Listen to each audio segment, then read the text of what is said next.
పంచాననం పరమపూరుషమాధ్యమీశం నానావిధైశ్చ కుసుమైరపి భూషితాంగం సంసేవితాంఘ్రి సకలార్ధకరం వరేణ్యం లక్ష్మీసహాయగణపం సతతం భజామి. అరుణాం కరుణాతరంగితాక్షీం ధృతపాశాంకుశపుష్పబాణచాపాం అణిమాదిభిరావృతాం మయూఖైః అహమిచ్చేవ విభావయేద్భవానీం. బిందుత్రికోణవసుకోణదశారగ్మమన్వస్రనాగదళ షోడశపత్రయుక్తవృత్తత్రయం చ ధరణీ సదనత్రయం చ శ్రీచక్రరాజ ఉదితః పరదేవతాయాః.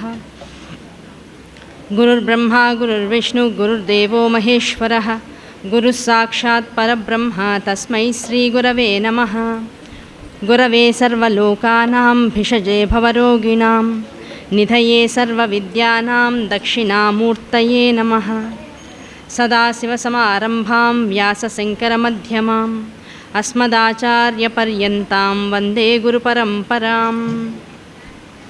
అజ్ఞానాం జాహ్నవీతీర్థం విద్యాతీర్థం వివేకినాం సర్వేషాం సుఖదం తీర్థం భారతీతీర్థమాశ్రయే. విద్యావినయసంపన్నం వీతరాగం వివేకినం వందే వేదాంతతత్త్వజ్ఞం విదుషేఖరభారతీం. శారదా శారదాంభోజవదనా వదనాంబుజే సర్వదా సర్వదాస్మాకం సన్నిధిం సన్నిధిక్రియాత్. సర్వచైతన్యరూపాం తాం ఆద్యాం విద్యాం చ ధీమహి బుద్ధిం యా నః ప్రచోదయాత్. జ్ఞానానందమయం దేవం నిర్మలస్ఫటికాకృతిం ఆధారం సర్వవిద్యానాం హయగ్రీవముపాస్మహే. ఆపదామపహర్తారం దాతారం సర్వసంపదాం లోకాభిరామం శ్రీరామం భూయో భూయో నమామ్యహం. పూజ్యాయ వాయుపుత్రాయ వాగ్దోషవినాశన సకల విద్యాం కురు మే దేవా రామదూత నమోస్తుతే. శ్రీమాత్రే నమః. శ్రీ గురుభ్యో నమః. సభాయే నమః. అమ్మవారి అనుగ్రహంతో దేవీ భాగవతం అనేటువంటి ఈ అద్భుత స్తోత్ర రాజ్యాన్ని, పురాణ రాజ్యాన్ని గత 2 రోజులుగా ఈ ప్రాంగణంలో చెప్పుకోవడం అనేటువంటిది మనందరి అదృష్టంగా భావిద్దాం. అందులో భాగంగా వ్యాసుడు తన పుత్రుడైనటువంటి సుఖోత్పత్తి తర్వాత ఆ సుకుడు హిమాలయాలకు వెళ్ళిపోయాడు. ఆకాశ మార్గంలో స్వర్గారోహణం చేసినాడు. ఇంకా తనకు కనపడ్డు అనేటువంటి విషయాన్ని తెలుసుకున్నటువంటి వ్యాసుల వారు అమితమైనటువంటి దుఃఖాన్ని అనుభవించినటువంటి వాడే. పుత్రా పుత్రా అని అలమటించడం, ఆయన దుఃఖాన్ని చూడలేనటువంటి పరమశివుడు ప్రత్యక్షమై ఇక నుంచి సుకుడు అనేటువంటి వాడు ప్రకృతి యందు పంచభూతాత్మకుడై నిరంతరము నువ్వు చెప్పేటువంటి ప్రతి విషయాన్ని ఆలకించేటువంటి వాడిగా నీకు అతి సమీపంగా ఉంటూనే నువ్వు ఎక్కడికి వెళ్తే అక్కడల్లా నీకు నీడ రూపంలో నిన్ను వెంబడిస్తూ ఉంటాడు, నీ వెంటనే ఉంటాడు అనేటువంటి అనుగ్రహాన్ని కురిపించడం ద్వారా ఆయన మనస్సుకి కొంత స్వాంతనని ఇవ్వగలిగాడు. అటువంటి స్వాంతనని పొందినటువంటి వ్యాసుల వారు మనసుని స్థిరం చేసుకుని నెమ్మదిగా సరస్వతి నదీ తీరంలో ఉన్నటువంటి ఆశ్రమ ప్రాంగణానికి చేరుకుని అక్కడ తన శిష్యులు ఏ వేదాన్నైతే విభాగం చేసి ఒక్కొక్క వేద భాగాన్ని ఒక్కొక్కరికి అందిస్తూ ఉన్నారో ఆ శిష్యులు అసితులు, దేవల, వైశంపాయన, జైమిని, సుమంతులు అనేటువంటి వారందరినీ కూడా తమ తమ కర్తవ్యాన్ని జగత్యందు నిర్వర్తించమని చెప్పడం. అంటే కర్తవ్యం అంటే ఏ వేదమైతే చెప్పబడిందో, విభజించి వారికి ఇవ్వబడిందో ఆ శాస్త్రములన్నింటినీ కూడా జగత్తు యందు విస్తరింపచేయడం వారికి కర్తవ్యంగా విధించారు. ఆ కర్తవ్యానుసారం ఈ శిష్యులందరినీ కూడా లోక సంచారం కోసం పంపించేశారు. అలా పంపించేసిన తర్వాత ఇంకా ఒక్కడు దిగులుగా ఆశ్రమంలో కూర్చున్నాడు. ఒక్కడు దిగులుగా ఆశ్రమంలో కూర్చున్నప్పటికి ఏమైంది? దిగులుగా బాధగా ఉన్నాము అంటే వెంటనే ఎవరు గుర్తొస్తారు? తల్లి గుర్తొస్తుంది. అమ్మ అనుకున్నాడు. ఎవరా తల్లి? సత్యవతి. ఆ సత్యవతి నందనుడుగా పిలువబడేటువంటి వ్యాసుడు తల్లిని తలుచుకునేటప్పటికల్లా అయ్యో ఎప్పుడో కొన్ని వందల సంవత్సరాల క్రితం పాపం చిన్న పిల్ల అయినా సరే పరాశర మహర్షి నా తండ్రి అయినటువంటి వాడి సంపర్కంలో నాకు జన్మనిచ్చింది. అటువంటి తల్లిని పుట్టగానే దండకమండలాలు ధరించినటువంటి వాడిని తపోభూమికి వచ్చేసాను. మళ్ళీ ఆ తల్లిని గురించినటువంటి ఆలోచన నాకు రాలేదు. మా అమ్మ ఎక్కడుందో ఎలా ఉందో అని ఒకసారి ఆలోచించుకున్నట్టు. ఆలోచించుకుని వెంటనే ఏం చేశాడు? తాను పుట్టినటువంటి స్థానం ఏదైతే ఉందో ఆ తీరానికి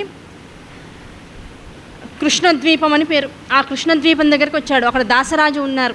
దాసరాజు సత్యవతి అనబడేటువంటి తన తల్లి యోజనగంధి, అలాగే మత్స్యగంధి అని పిలువబడేటువంటి సత్యవతీదేవికి తండ్రి. ఆ దాసరాజు దగ్గరికి వెళ్ళి తన పరిచయాన్ని ఇచ్చుకుని తాతగారు బాగున్నారా అని కుశల ప్రశ్నలు అడిగి, తర్వాత తన తల్లి గురించినటువంటి ప్రశ్నలు అడిగారు. తన తల్లి శమంతకుడు అనబడేటువంటి శంతనుడు అనేటువంటి రాజుకి భార్యగా మహారాజ్ఞిగా ఉంది అనేటువంటి విషయాన్ని తెలుసుకుని మహదానందపూరితుడైనాడు. తర్వాత మళ్ళీ తన స్వస్థానానికి వచ్చి, అంటే తల్లి గురించినటువంటి యోగక్షేమాలన్నీ కూడా అడిగి మళ్ళీ తన స్వస్థానానికి వచ్చి తపస్సు చేసుకుంటూ ఉన్నాడు. ఆ తపో మార్గంలో ఏ తల్లిని గురించినటువంటి విషయాలైతే విన్నాడో దాన్నంతా ఒకసారి రివైజ్ చేసుకుంటూ ఉన్నాడు.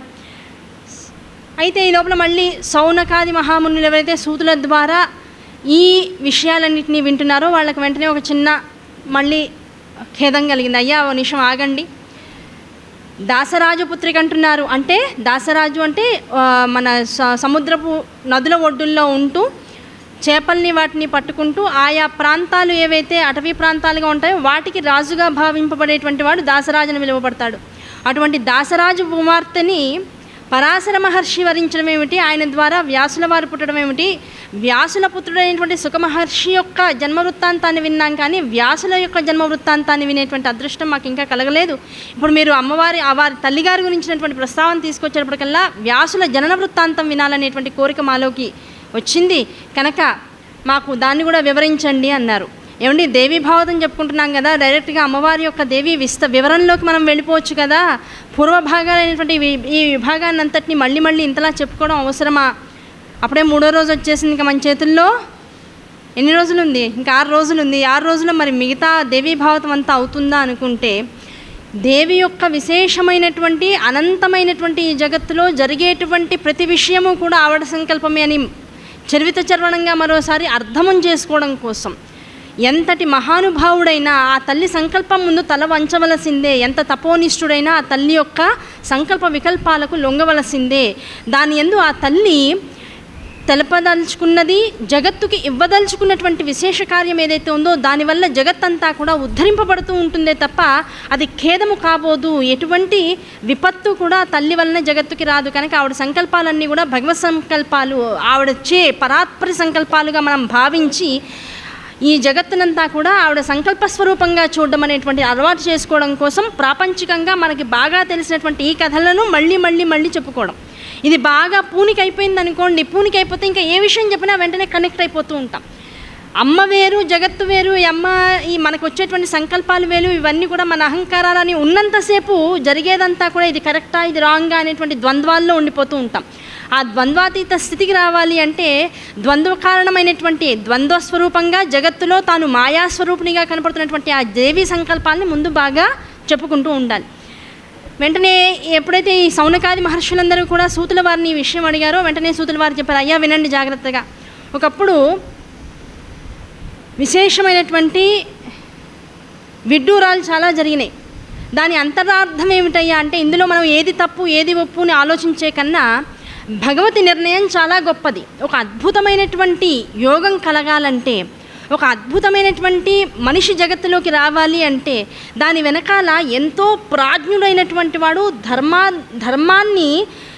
ధర్మానికి నిదర్శనంగా నిలిచేటువంటి వాడు, నిత్యము తపోనిష్టలతో ఉండేటువంటి వాడు, సాంసారిక సుఖాల మీద ఎట్టి పరిస్థితుల్లోనూ మనస్సు రమ్మించకుండా ఉండేటువంటి వాడు ఎవడైతే ఉంటాడో అటువంటి వాడు నిజంగా మనస్సుని అమ్మ సంకల్పంతో నిబిడీకృతం చేసుకుని తన యొక్క కోరికగా జగత్తులోకి వీర్యస్ఖలనం చేస్తే తప్ప అంతటి వాడు మళ్ళీ జగత్తులోకి రావడానికి అవకాశం లేదు.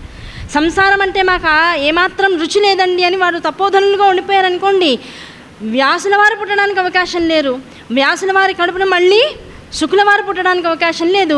వారి ద్వారా పురాణాలు ఇంత విశేషంగా జగత్తులోకి రావడానికి అంత అవకాశం దొరికేది కాదు. అవి రాకుండా ఉంటే వేదాలు అనేటువంటివి ఒక పరిమితిలోనే ఉండిపోయే, పరిధి వరకే ఉండిపోయేవి.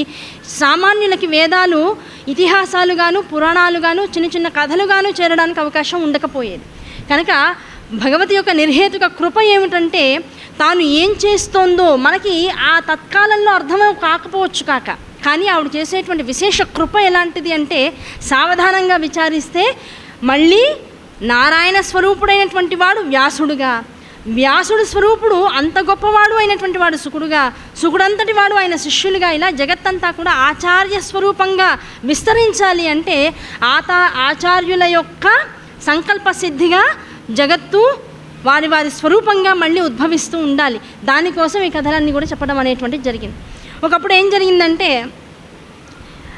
ఈ దాసరాజు యొక్క కూతురు సత్యవతి అని చెప్పాం, అలాగే ఆవిడ యొక్క తమ్ముడు అన్న ఉన్నాడు, ఆవిడతో పాటుగా పుట్టినటువంటి వాడు మత్స్యరాజు అని చెప్పబడుతూ ఉంటుంది. వీరిద్దరూ కూడా దాసరాజు యొక్క పుత్రులుగా వచ్చారు. వారు ఎక్కడి నుంచి వచ్చారయ్యా అంటే, చేపని ఒకరోజు ఈ దాసరాజు గ్రామంలో ఉన్నటువంటి ఒక మత్స్యకారుడు వల వేసి చేపల్ని పెడితే అందులో ఒక చేప చాలా పెద్దదిగా ఉందట. ఆ పెద్దదిగా ఉన్నటువంటి చేప యొక్క కడుపు కోసేటప్పటికీ అందులో 2 పిల్లలు దొరికారట. ఆ పిల్లలు ఇద్దరు కూడా అయ్యో పిల్లలు వచ్చారండి చేప కడుపులోంచి అని భయపడి గబగబా ఆ మత్స్యకారుడు వెళ్ళిపోయి తన రాజు అయినటువంటి వాడు అధికారి అయినటువంటి దాసరాజుకి వారిని అప్పగించారట. అప్పగించేటప్పటికల్లా ఏ దేవత ఎలా అనుగ్రహించిందో ఇంత విపరీతం జరిగింది. కనుక ఈ పిల్లల్ని జాగ్రత్తగా పెంచాలి, వీరు దేనికోసం పుట్టారో ఆ కార్యము సిద్ధించాలనేటువంటి భావనతో దాసరాజు వాళ్ళిద్దరినీ సాకుతూ వచ్చాడట. ఆ అమ్మాయి పేరు మత్స్యగంధి అని పేరు పెట్టారు. మత్స్యగంధి అంటే అర్థం ఏమిటంటే పిల్లవాడు మత్స్యరాజు, అంటే మత్స్యరాజు యొక్క బిడ్డ కనుక ఆ పేరుతో ఆ పిల్లవాడిని పెంచుకుంటూ ఉన్నాడు. ఆ పిల్లకి మత్స్యగంధి అనేటువంటి అర్థం ఏమిటంటే ఆ పిల్ల శరీరం నుంచి కొన్ని యోజనాల దూరం దాకా మత్స్యం అంటే చేపల యొక్క వాసన వస్తూ ఉండేదట, అందుకని మత్స్యగంధి అని పేరు పెట్టారు. తండ్రి చాటున పిల్లలు ఎదురు చక్కగా పెడుతున్నారు, ధర్మములు తెలుసుకుంటూ ఉన్నారు, దాంతోపాటుగా వారి వృత్తి చేసుకుంటూ పోతున్నారు. ఒక రోజున అద్భుతమైనటువంటి సంఘటన జరగాల్సి ఉంది. మధ్యాహ్న కాలం అవుతుంది. పరాశర మహర్షి ఎన్నో క్షేత్రముల యందు తిరుగాడుతూ ఒక యోగ భూమి దాకా చేరడం కోసం ఈ క్షేత్రానికి వచ్చాడు, కృష్ణా తీరానికి వచ్చాడు. అక్కడికి వచ్చేటప్పటికల్లా ఏమైంది, అదే సమయానికి దాసరాజు భోజనం చేస్తూ ఉన్నాడు. భోజనం చేస్తున్నవాడు అకారణంగా ఏ విషయం కోసము కూడా మధ్యలో అన్నపూర్ణాదేవిని అవమానించి అక్కడి నుంచి లేవకూడదు. అది ఎంత ఇంపార్టెంట్ పని అయినా సరే లేవకూడదు. ఆ విషయంగా ఎప్పుడైతే పరాశర మహర్షి ఒడ్డు ఈ తీరం నుంచి మరో తీరం వైపుకి తన్ని దాటించమని అడగడం కోసం వచ్చాడు, దాసరాజు వెంటనే ఏం చేశారు, తన కూతుర్ని మత్స్యగంధిని పిలిచాడు. అమ్మ, పరాశర మహర్షి చాలా గొప్పవారు, వేదాంగ తత్పరులు, జ్ఞాన విజ్ఞాన ఘనులు వారు. అటువంటి వారు అసలు మన రాష్ట్రంలోకి అంటే మనం ఉన్నటువంటి ఈ దేశంలోకి రావడమే మన అదృష్టం, మన ప్రాంతానికి రావడం మన అదృష్టం. అటువంటి వారు ఈ ఒడ్డు నుంచి అవతల ఒడ్డుకి వెళ్ళారట. నువ్వు జాగ్రత్తగా వారిని దింపేసిరా, ఎందుకంటే నా పని నేను భోజనం చేసి వచ్చేదాకా వారికి కాలాతీతం అవ్వచ్చు, కనుక ఈ లోపల నువ్వు ఆ పని చక్కబెట్టుకురా అన్నారు. అమ్మాయి వెంటనే తండ్రి ఆయన ఓకే చేసింది. ఆయన పరాశరుల వారిని నావ ఎక్కించుకుంది, నెమ్మదిగా అవతల ఒడ్డుకు తీసుకువెళ్తోంది. అప్పటిదాకా తనలో తాను రమిస్తున్నటువంటి పరాశర మహర్షి యొక్క మనస్సు అమ్మ సంకల్పంతో ఏమైంది అంటే ఆ నడుపుతున్నటువంటి మత్స్యగంధిపై కామోద్రేకం కలిగింది. ఏమండి ఇలా వినడానికి బాగోలేదండి, ఇంకేమన్నా పదం వాడచ్చా అంటే అదే పదం వాడాలి, ఇంక అంతకుమించి వేరే పదం వాడడానికి అవకాశం లేదు. కారణం ఏమిటి అంటే ఇదంతా భగవత్ సంకల్పం, ఆయనకు కలిగినటువంటి సంకల్పం కాదు. ఎంతో అప్సరసలు, గంధర్వ కన్యలు, దేవతా శిరోమణులందరూ కూడా వచ్చి పరాశర మహర్షిని ఎన్నోసార్లు తమని స్వీకరించమని అడిగి ఉన్నారు. వారెవరి మీద మనస్సురమించినటువంటి పరాశర మహర్షి ఎందుకు ఈ కదలిక వారిలో కలిగిందో వారికి తెలియదు. జరిగేదంతా భగవతి అనుగ్రహం అనేటువంటి భావనతో నిరంతర పరాత్పరి ధ్యానంలో ఉండేటువంటి వారి కనుక వారికి అది వికారముగా అనిపించాల. కేవలం ఒక సంకల్పం లోపల జనించింది, ఆ సంకల్పాన్ని యథావిధిగా అక్కడ చేసేయాలంతే. వెంటనే ఆ అమ్మాయిని అడిగారు, అమ్మాయి నీ మీద నాకు మనస్సు కలుగుతోంది కనుక నీవు నాకు సహకరిస్తే దానివల్ల ఒక శుభకార్యము జరిగేటువంటి అవకాశం ఉన్నదని నాకు తోస్తుంది, కనుక నీ అనుమతి ఇవ్వు అని అన్నారు. ఆ పిల్ల 16 ఏళ్ల పిల్ల. ఆ 16 ఏళ్ల పిల్ల ఉన్నటువంటి ఆ అమ్మాయికి వెంటనే పరాశర మహర్షిని ఒక ఒడ్డు నుంచి ఇంకో ఒడ్డుకి తీసుకువెళ్ళాలంతనా దాసరాజు యొక్క కుమార్తెగా ఆయన నుంచి ధర్మాన్ని తెలుసుకునేటువంటి పిల్ల వెంటనే అంది, అయ్యా మీరు జగత్తునంతా ఎరిగినటువంటి వారు, వేదాంగములు తెలిసినటువంటి వారు, అలాంటి మీకు ఈ కామప్రకోపం కలవడం అనేటువంటిది నాకు చాలా ఆశ్చర్యాన్ని కలిగిస్తోంది. తప్ప ఒప్ప అనేటువంటి ద్వంద్వాలని పక్కన పెడదాం, కానీ చిన్నపిల్లను కన్యత్వాన్ని ఇంకా వదిలినట్లయితే నాకు తర్వాత జీవితం దుర్భరం అవుతుంది. నా తండ్రి నా మీద ఎంతో నమ్మకంతో మీ పట్ల ఉన్నటువంటి గురుతుల్య భావనతో నన్ను మీతో పాటు పంపించారు. అటువంటి నాకు మీ వల్ల జరిగేటువంటి ఈ కార్యం వలన రేపొద్దున గర్భం దాల్చినట్లయితే నా తండ్రికి ముఖం చూపించుకోవడానికి నాకు శక్తి సరిపోదు, కనుక ఏ రకంగా మీరు ధైర్యంగా నన్ను ఈ విషయం అడగలుగుతున్నారు? అసలు మత్స్యగంధి అని నాకు పేరు, నా శరీరంలోంచి చేపల వాసన విపరీతంగా వస్తుంది, అసలు బ్రహ్మనిష్టాగరిష్ఠులైనటువంటి వారు మీరు అసలు నా వాసన భరిస్తూ నా నుంచి కామ కోరికను ఎలా పొందారు అనేటువంటి విషయం అడిగారు. ఆ విషయాన్ని అడగంగానే వెంటనే పరాశరుల వారు, నీకు 2 సమస్యలు ఇప్పుడు. ఒకటి నీ కన్యత్వం, ఎన్నాళ్ళైనా సరే ఎంత వయసు వచ్చినా సరే నీ కన్యత్వం సుస్థిరంగా ఉండేటట్టుగా నేను నీకు ఆశీర్వదిస్తాను. అంటే పరాశరులంతటి వారు కలిగినటువంటి కామోద్రేకానికి లొంగినటువంటి వాడే, భగవతి సంకల్పాన్ని అధీనంలోకి తెచ్చుకున్నటువంటి వాడే, ఆ సంకల్పానికి అతికృతంగా తాను వెళ్ళాలనేటువంటి ఒక విషయాన్ని తెలుసుకునేటువంటి వాడే అక్కడ జరుగుతున్నటువంటి ప్రతి విషయానికి పాజిటివ్గా రెస్పాండ్ అవుతున్నాడు. నీ కన్యత్వం ఎప్పటికీ నిలిచిపోతుందమ్మా, నీకు ఆ భయం లేదు, నువ్వు గర్భం దాలుస్తావు, మీ వాళ్ళందరికీ తెలుస్తుందనడానికి అవకాశం లేదు. నాకు ఈ అవకాశం అంటే ఈ కదలిక మనసులో కలిగించిందంటే భగవతి నీ కడుపున నా అంతటి వాడు పుడతాడు. నా అంతటి వాడు పుట్టాడు అంటే అర్థం ఏమిటి? అతడు స్వయం విష్ణు స్వరూపంగా ఉంటాడు. ఆ విష్ణు స్వరూపంగా ఉన్నటువంటి వాడు నీ కడుపున పుట్టి 18 పురాణాలను రాస్తాడు, వేదాలను విభజన చేస్తాడు, దాంతోపాటుగా 18 ఉపపురాణాలను రాస్తాడు, జగద్వంజుడవుతాడు, జగద్ ఆచార్యుడిగా పిలువబడుతూ ఉంటాడు. అటువంటి వాడు నీ కడుపున పుడతాడు, నీకేం బెంగలేదు. ఈ విషయము నీ అంతటా నువ్వు చెప్పేదాకా ఎవరికి తెలియని కూడా తెలియదు. అటువంటి అనుగ్రహాన్ని నీకు ఇస్తున్నాను. రెండవది, శరీరం నుంచి విపరీతంగా చేపల వాసన వస్తుందని అన్నావు. ఇవాల్టి నుంచి, ఈ క్షణం నుంచి, నా స్పర్శ నీకు కలిగిన మరుక్షణం నుంచి కొన్ని యోజనాల దాకా నీ శరీరం నుంచి పారిజాత కుసుమాల నుంచి వచ్చేటువంటి ఆ గంధము ఎలాగైతే ఉంటుందో సుమధురంగా ఆ మనస్సులను రమింపచేసేదిగా, అట్లా కొన్ని యోజనాల దూరం నీ శరీరం నుంచి అద్భుతమైనటువంటి గంధము వెలువడుతూ ఉంటుంది వాటి నుంచి. కనుక నీ పేరు వాటి నుంచి మత్స్యగంధి కాదు, యోజనగంధి అని పేరు పెట్టారు. ఆ యోజనగంధి అనేటువంటి నామాన్ని స్వీకరించావు, ఇప్పుడు నీకు ఆనందమేనా అన్నారు. అమ్మ చాలా ఆనందము, నా ఇంకొక కోరిక ఉందండి. ఏమిటా కోరిక? నేను అడగకుండానే నా పుత్రుడు ఎలాంటి వాడు కావాలో మీరు చెప్పేశారు. వాడు విష్ణాంశ సంభూతుడని చెప్పారు, ఇంత గొప్పగా వాడు బతుకుతాడు, నాకు పేరు తెస్తాడని చెప్పారు. చాలా ఆనందం. కానీ ఇప్పుడు ఏ 2 కోరికలు అయితే ఇస్తానన్నారు? ఒకటి కన్యత్వం సుస్థిరంగా ఉండిపోవడం, రెండవది నా శరీరం నుంచి సుగంధములు ఎప్పుడు కూడా కుసుమాలు బయటికి వెదజల్లబడుతూ ఉండడం. ఇది నేను జగత్తులో ఉన్నంతకాలం నాతోనే ఉండాలి. శాశ్వతమైనటువంటి సౌగంధాన్ని, శాశ్వతమైనటువంటి కన్యత్వాన్ని నాకు అనుగ్రహించండి అని. తథాస్తు అన్నారు. తథాస్తు అన్నాడు. మళ్ళీ ఈ లోపల పిల్లకి ఇంకో ఆలోచన వచ్చింది. అంటే దేనివల్ల ఇవన్నీ కూడా చెప్తున్నారు? ఇంత విశదంగా ప్రతి విషయం మాట్లాడాలా? పోనీ వాళ్ళు మాట్లాడుకున్నారనుకోండి, వ్యాసుల వారు ఎందుకు ఇక్కడ రచన చేయాలి? మనకు అవన్నీ ఇబ్బంది కాదా? అంటే దీని ద్వారా ధర్మ సూక్ష్మాలు అర్థమవుతాయి అనేటువంటి విషయం కూడా తెలుసుకోవాలి. ఏమడుగుతోంది ఇప్పుడు పిల్ల? అయ్యా, ఇది మిట్ట మధ్యాహ్నం సమయం, పశువులకి పక్షులకి తప్ప ఈ మిట్ట మధ్యాహ్నం అంటే పగలు సూర్యుడు ఉదయించినప్పటి నుంచి సాయంకాలం సూర్యుడు అస్తమించే లోపల జరిగేటువంటి ఏ సృష్టి కార్యము కూడా పశువులకి పక్షాదులకే తప్ప మనుషులకి నిర్దేశించబడలేదు. కానీ మీరేమో నా యందు రమించాలనేటువంటి కోరికతో ఉన్నారు. మరి ఈ సమయం సరైనటువంటి సమయమా? ఈ సమయంలో చేస్తే సరైనటువంటి పుత్రుడు పుడతారా? మీరేమో విశ్వాస సంభూతుడు పుడతారు అంటున్నారు. మరి ఇది అకాలము. ఈ అకాలంలో జరిగేటువంటి ప్రణయం ద్వారా రాక్షస సంభూతులు పుట్టేటువంటి అవకాశం ఉంది. కనుక దీన్ని మీరు ఎలాగా నివారిస్తారు అని అడిగింది. వెంటనే అన్నీ ఎరిగినటువంటి వాడు ఆ పిల్లల నోటిలోంచి వచ్చేటువంటి ఈ ధర్మ సందేహాలు ఏవైతే ఉన్నాయో వీటిని విన్నటువంటి వాడే చిన్నగా నవ్వుకుని, ఇందుకు అమ్మ ఈ స్థాయిలో నన్ను ఇక్కడ మనస్సు రమించేలా చేసింది అని ఆ భగవతి యొక్క సంకల్పానికి ఒక నమస్కారం చేసుకుని, అమ్మ నువ్వు ఎలా సంకల్పించావో దాని ప్రకారమే ఇప్పటికిప్పుడు ఇక్కడ ఉన్నటువంటి ఈ ఆకాశం అంతా కూడా చీకటి పడుతుంది, దాంతోపాటుగా మబ్బులు చుట్టుపక్కలంతా వస్తాయి. ఇది పగలు విభాగం అనేటువంటి విషయం ఎవరికీ కనపడదు, నీ మనస్సుకు కూడా అది తెలియదు. అలా తెలియనటువంటి స్థితిలో అధర్మం జరుగుతోందనేటువంటి భావన ఎప్పుడైతే మనసులోంచి పోతుందో జరిగేదంతా ధర్మకార్యమే అనేటువంటి విషయం నీకు తెలుస్తుంది. కనుక అలాగే చేస్తాను అన్నాడు. ఆవిడ ఊరుకుంది. ఈ లోపల రాత్రి అనేటువంటి ఒక చిన్న సంఘటన కాసేపు అలా మబ్బులు అలుముకున్నాయి, అంతా చీకటి పడింది, సృష్టి కార్యం జరిగింది.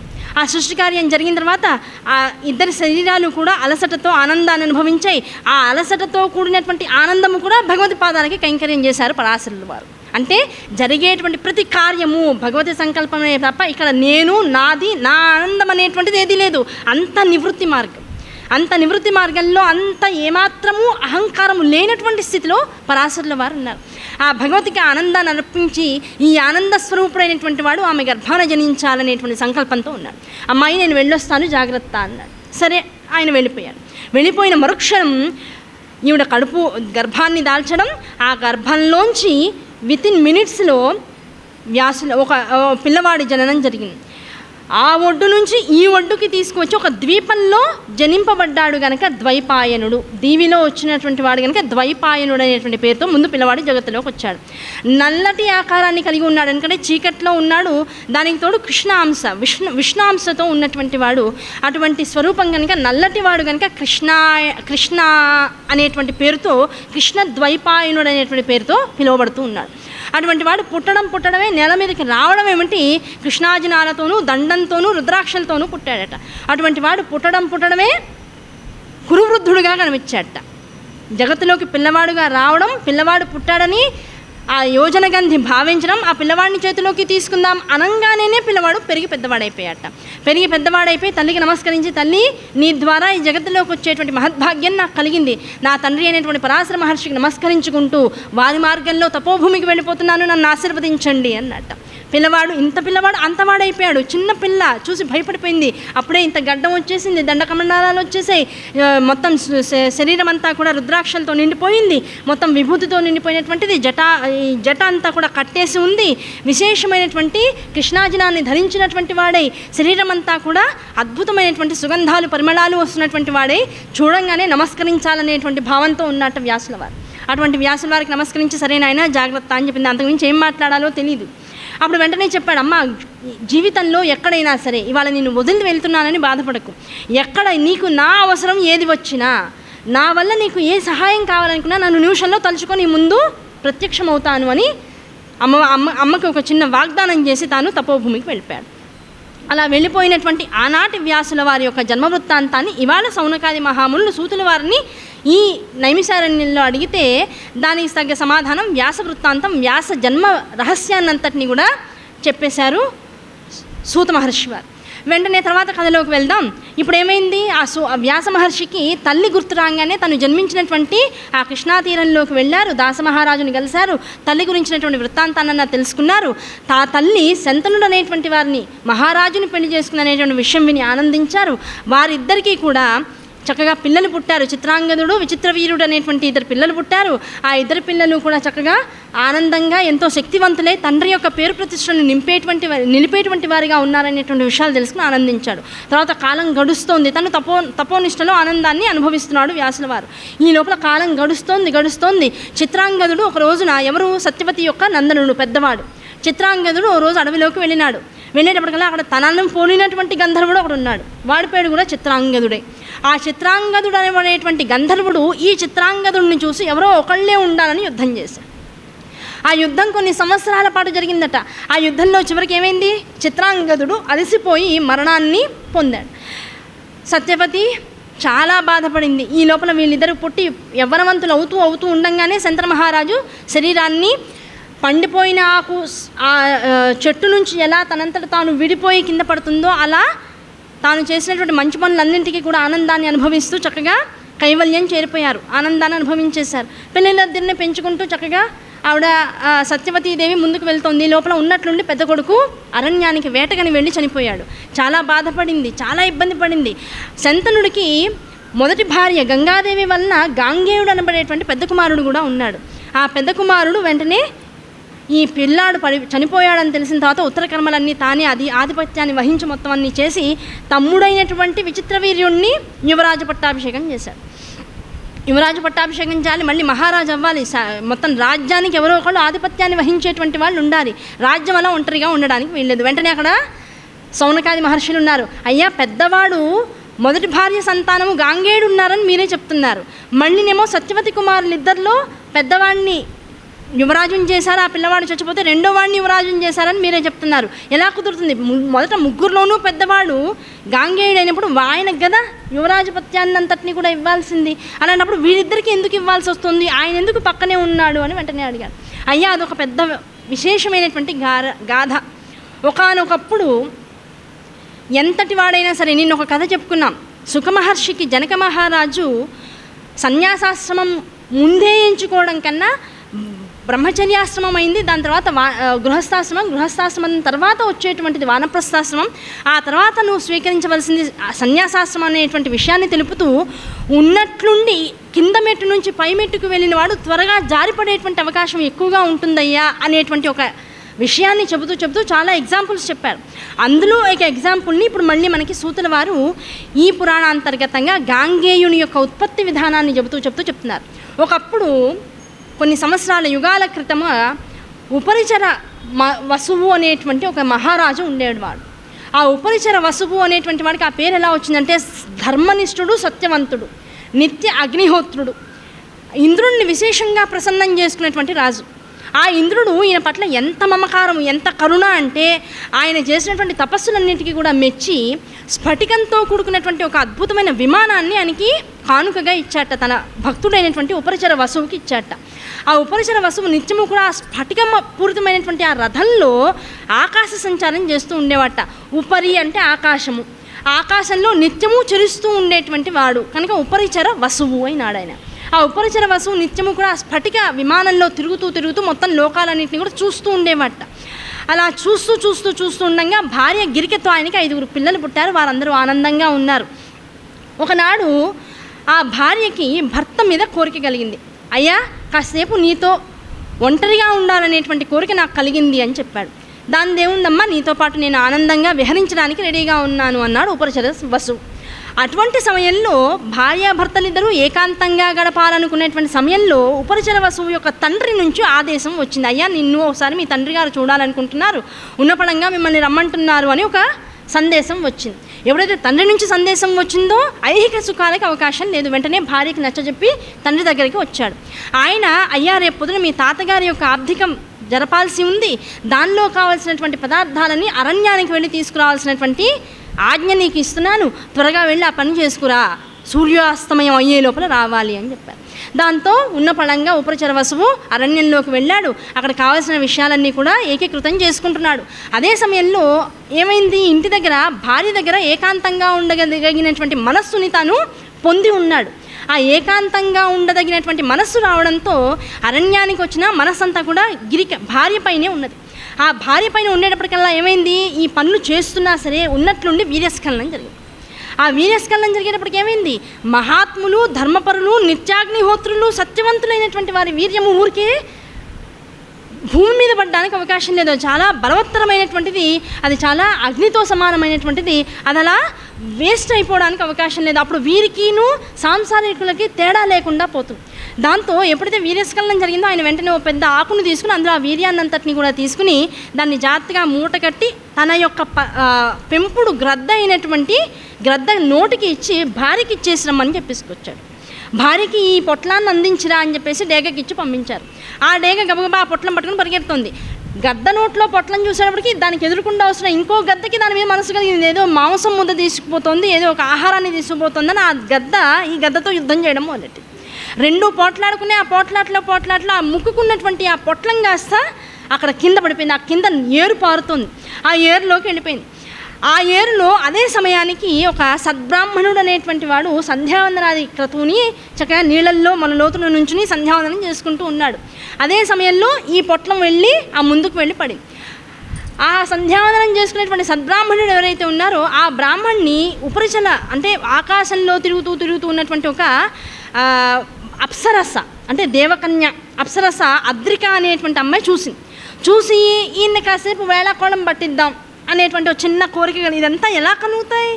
అప్సరసలు దేవతా స్వరూపాలు, దేవతా ముంగిళ్లలో తిరిగేటువంటి వారు. ఉన్నట్లుంటి ఇలాంటి వికారాలు కలిగాయంటే ఇదంతా దేనికోసం? ఒక మహత్కార్యం జరగాలి.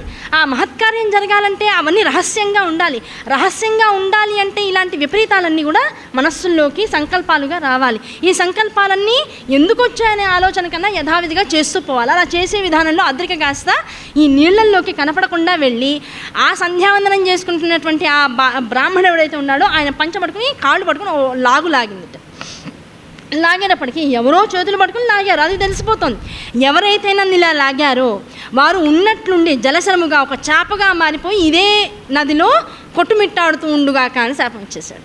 కోపం వచ్చింది దానికి. సంధ్యావందనం చేసుకుంటుంటే మరి ఇబ్బంది పెట్టింది కదా. సరే ఆ అమ్మాయి వెంటనే పైకి వచ్చింది, అయ్యా బ్రాహ్మణోత్తమ క్షమించండి, ఏదో చిన్నదాన్ని గబుక్కున నీళ్ళల్లో మీరు ఉన్నారని చూసేటప్పటికల్లా చిన్నగా ఒక కుంట వేషం వేద్దాం అనిపించింది తప్ప నాకు అన్యమైనటువంటి ఆలోచన ఏమీ లేదయ్యా, క్షమించండి, శాపం ఎలాగో ఇచ్చారో అనుభవిస్తాను, అందులో తేడా ఏమీ లేదు, మీరు ఇచ్చిన శాపం వృధా పోవడం నాకు ఇష్టం లేదు, జలచరముగా ఉంటాను, చేపగా ఉంటాను, కానీ నాకు ఎప్పటికీ విముక్తి అని అడిగింది. విముక్తి అంటే ఒక మహానుభావుడి యొక్క వీర్యమును స్వీకరించి ఆ వీర్యము ద్వారా 2 పిల్లలకి జన్మనిస్తావు, ఆ పిల్లలిద్దరికీ జన్మనిచ్చిన తదనంతరం నీకు వెంటనే శాప విమోచన జరిగి నువ్వు స్వర్గకన్యగా మళ్ళీ అప్సరసగా వెళ్ళిపోయేటువంటి అవకాశం నీకు దక్కుతుంది అని బ్రాహ్మణ్ నోట్లోంచి వచ్చింది. ఈ లోపల ఏమైంది, చేపగా మారిపోయింది. ఎప్పుడైతే శాప విమోచన గురించి తెలుసుకుందో చేపగా మారిపోయింది, సముద్ర జలాల్లో తిరుగుతోంది. ఈ లోపల బ్రాహ్మణుడు వెళ్ళిపోయాడు, సంధ్యావందనం అయిపోయింది. ఈ లోపల తాను ఎక్కడైతే ఉందో దానిపైన ఆ పొట్లం కనబడుతుంది. ఆ పొట్లం కనబడేటప్పటికి చేప మాదిరిగా ఏది తేలియాడే వస్తువు కనబడితే దానివల్ల నోట్లోకి తీసుకునేటువంటి అలవాటు ఉన్నటువంటి జలచరమైంది కనుక వెంటనే ఆ పొట్లాన్ని మింగేస్తుంది. మింగేటప్పటికి ఏమైంది, తాను గర్భాన్ని దాల్చింది. ఆ గర్భాన్ని దాల్చినటువంటి చేప 9 నెలల పాటు ఆ గర్భంతో 12 నెలల పాటు ఆ జలంలోనే తిరుగుతూ ఉంది. ఈ లోపల దాసరాజుకు సంబంధించినటువంటి ఆ గ్రామంలోని ఓ మత్స్యకారుడు వచ్చి వల వేయడం, ఆ వల వేయడంలో ఆ చేప చిక్కుకోవడం, ఆ చేప యొక్క కడుపు కోయంగానే అందులోంచి 2 పిల్లలు బయటికి రావడం, ఇదంతా కూడా జరిగింది. ఇదంతా జరిగేటప్పటికల్లా ఏమైపోయింది, మత్స్యరాజు వాళ్ళిద్దరిని పెంచుకున్నాడు. ఈ లోపల పరాశర మహర్షి వచ్చారు, వారి ద్వారా వ్యాస మహర్షి యొక్క ఉద్భవం జరిగింది.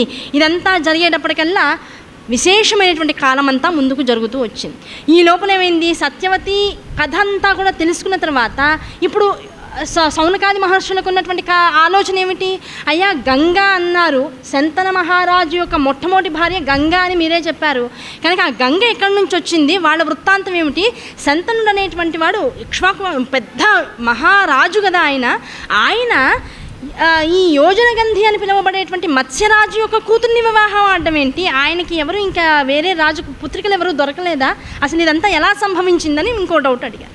వెంటనే సూతుల వారు గంగా శంతను వృత్తాంతాన్ని చెప్తూ వచ్చారు.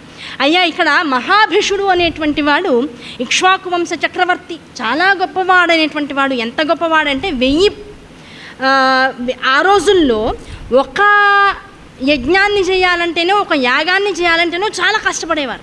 అలాంటిది ఈ మహాభిషుడు అనేటువంటి వాడు 1000 అశ్వమేధ యాగాలు చేశాడట. ఆ 1000 అశ్వమేధ యాగాలు చేశాడంటే ఎంత బలవంతుడో, ఎంత ఆర్థికంగా సంపన్నుడో చూడండి.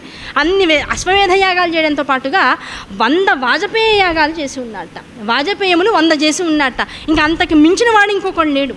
ఈయన కూడా ఇంద్రుడిని విశేషంగా ఆకట్టుకున్నట్ట. ఎంత ఆకట్టుకున్నాడంటే ఇంద్రుడి యొక్క కారుణ్యం ఎంత కలిగింది అంటే, తాను ఎప్పుడు కోరుకుంటే అప్పుడు స్వర్గంలో తనకు ఇల్లు ఏర్పాటు చేసేసాడు ఇంద్రుడు. ఎవరి కోసం, ఈ మహాభిషుడు అనేటువంటి వాడి కోసం స్వర్గంలో ఇల్లు ఉంది. ఇక్కడ భూలోకంలో ఒక ఇల్లు ఉంది, స్వర్గంలో కూడా ఒక ఇల్లు ఉంది. ఎప్పుడు కావాలంటే అప్పుడు స్వర్గాన్ని అధిరోహించి ఆ స్వర్గంలో తన ఇంట్లో కూడా సుఖిస్తూ ఉండేవాడట ఈ మహాభిషుడు. అలా ఒకసారి స్వర్గంలో తన ఇంట్లో తాను ఉండగా బ్రహ్మగారు ఒక మీటింగ్ ఏర్పాటు చేశారు అన్నారు. ఆ సభ ఏర్పాటు చేసేటప్పటికి ఏమైంది, స్వర్గాల్లో ఉన్నటువంటి వాళ్ళందరికీ ఆహ్వానం లభించింది. ఆ స్వర్గంలో ఉన్నటువంటి మహాభిషుడు కూడా ఒక ఆహ్వానం లభించింది. అయ్యో బ్రహ్మగారి సభ, అంత గొప్పదైనటువంటి బ్రహ్మగారి సభకు ఒకసారి వెళ్ళి తనివి తీరా ఒకసారి చూడడం కూడా ఒక అదృష్టం ఉండాలి అని మహాభిషుడు వెంటనే ఏం చేశాడు, ఆ సభకి తాను కూడా వెళ్ళాడు. అదే సభకి ఏమైంది, అతిరథులందరూ కూడా వచ్చారు. వాళ్ళతో పాటు ఆ స్వర్గాధిపత్యంలో ఉండేటువంటి స్త్రీలు పురుషులు అందరూ అక్కడే ఉన్నారు. వాళ్ళలో గంగాదేవి కూడా ఉంది. అందరూ బార్లు తీరి నుంచున్నారు. ఈ లోపల గంగాదేవి ఎవరికో నమస్కరిస్తూ ఉండగా పైన ఉన్నటువంటి వల్లెవాటు కింద పడిపోయింది. అంటే వస్త్రము స్థానభ్రంశం జరిగింది. ఇవన్నీ ఎందుకు జరుగుతాయి, మనుషుల యొక్క ప్రారబ్ధ కర్మని అనుసరించి ఎవరు ఎక్కడ ఎలా జన్మించాలనేటువంటి దాన్ని బట్టి ఇలాంటివన్నీ కూడా జరుగుతూ ఉంటాయి. ఆ వస్త్రం ఎప్పుడైతే స్థానభ్రంశం జరిగిందో, బ్రహ్మసభలో ఉన్నారు అందరూ కూడా. బ్రహ్మ ఇక్కడ ఆధిపత్యాన్ని వహిస్తున్నాడు. ఆయన ముందు మనస్సు చలించడానికి అవకాశం లేదు. చలించిందా ఆయన నిమిషంలో తెలుస్తుంది. దాని పట్ల ఇంకా ఆయన కోపోద్రిక్తుడు అయ్యాడంటే ఇంకా మామూలుగా ఉండడు, ఆయన శాపం మామూలుగా ఉండదు. అది భరించే శక్తి మనకి లేదు. ప్రతి వాళ్ళు కళ్ళు దించేసుకున్నారు, తలకాయ దించుకొని నేల చూపులు చూస్తున్నారట. కానీ మహాభిషుడు అనేటువంటి వాడు ఎవడైతే ఆ సభలో ఉన్నాడో, ఆయన ఆ వస్త్రము ఎప్పుడైతే స్థానభ్రంశం జరిగిందో, ఆ స్థానభ్రంశం జరిగినటువంటి గంగ వైపు తదేక దృష్టితో చూస్తున్నట్ట. అదే దృష్టిని గంగ కూడా మహాభిషుడి వైపుకి సారించి ఒండరులు ఒక్కొక్కరిని చూసుకుంటూ ఆనందిస్తున్నారట. బ్రహ్మగారు వెంటనే పెద్ద శబ్దం చేశారు, ఏం జరుగుతోంది ఇక్కడ అని. ఆయన సభ ఇలా అవమానపూరితంగా జరగడం ఆయనకు నచ్చల.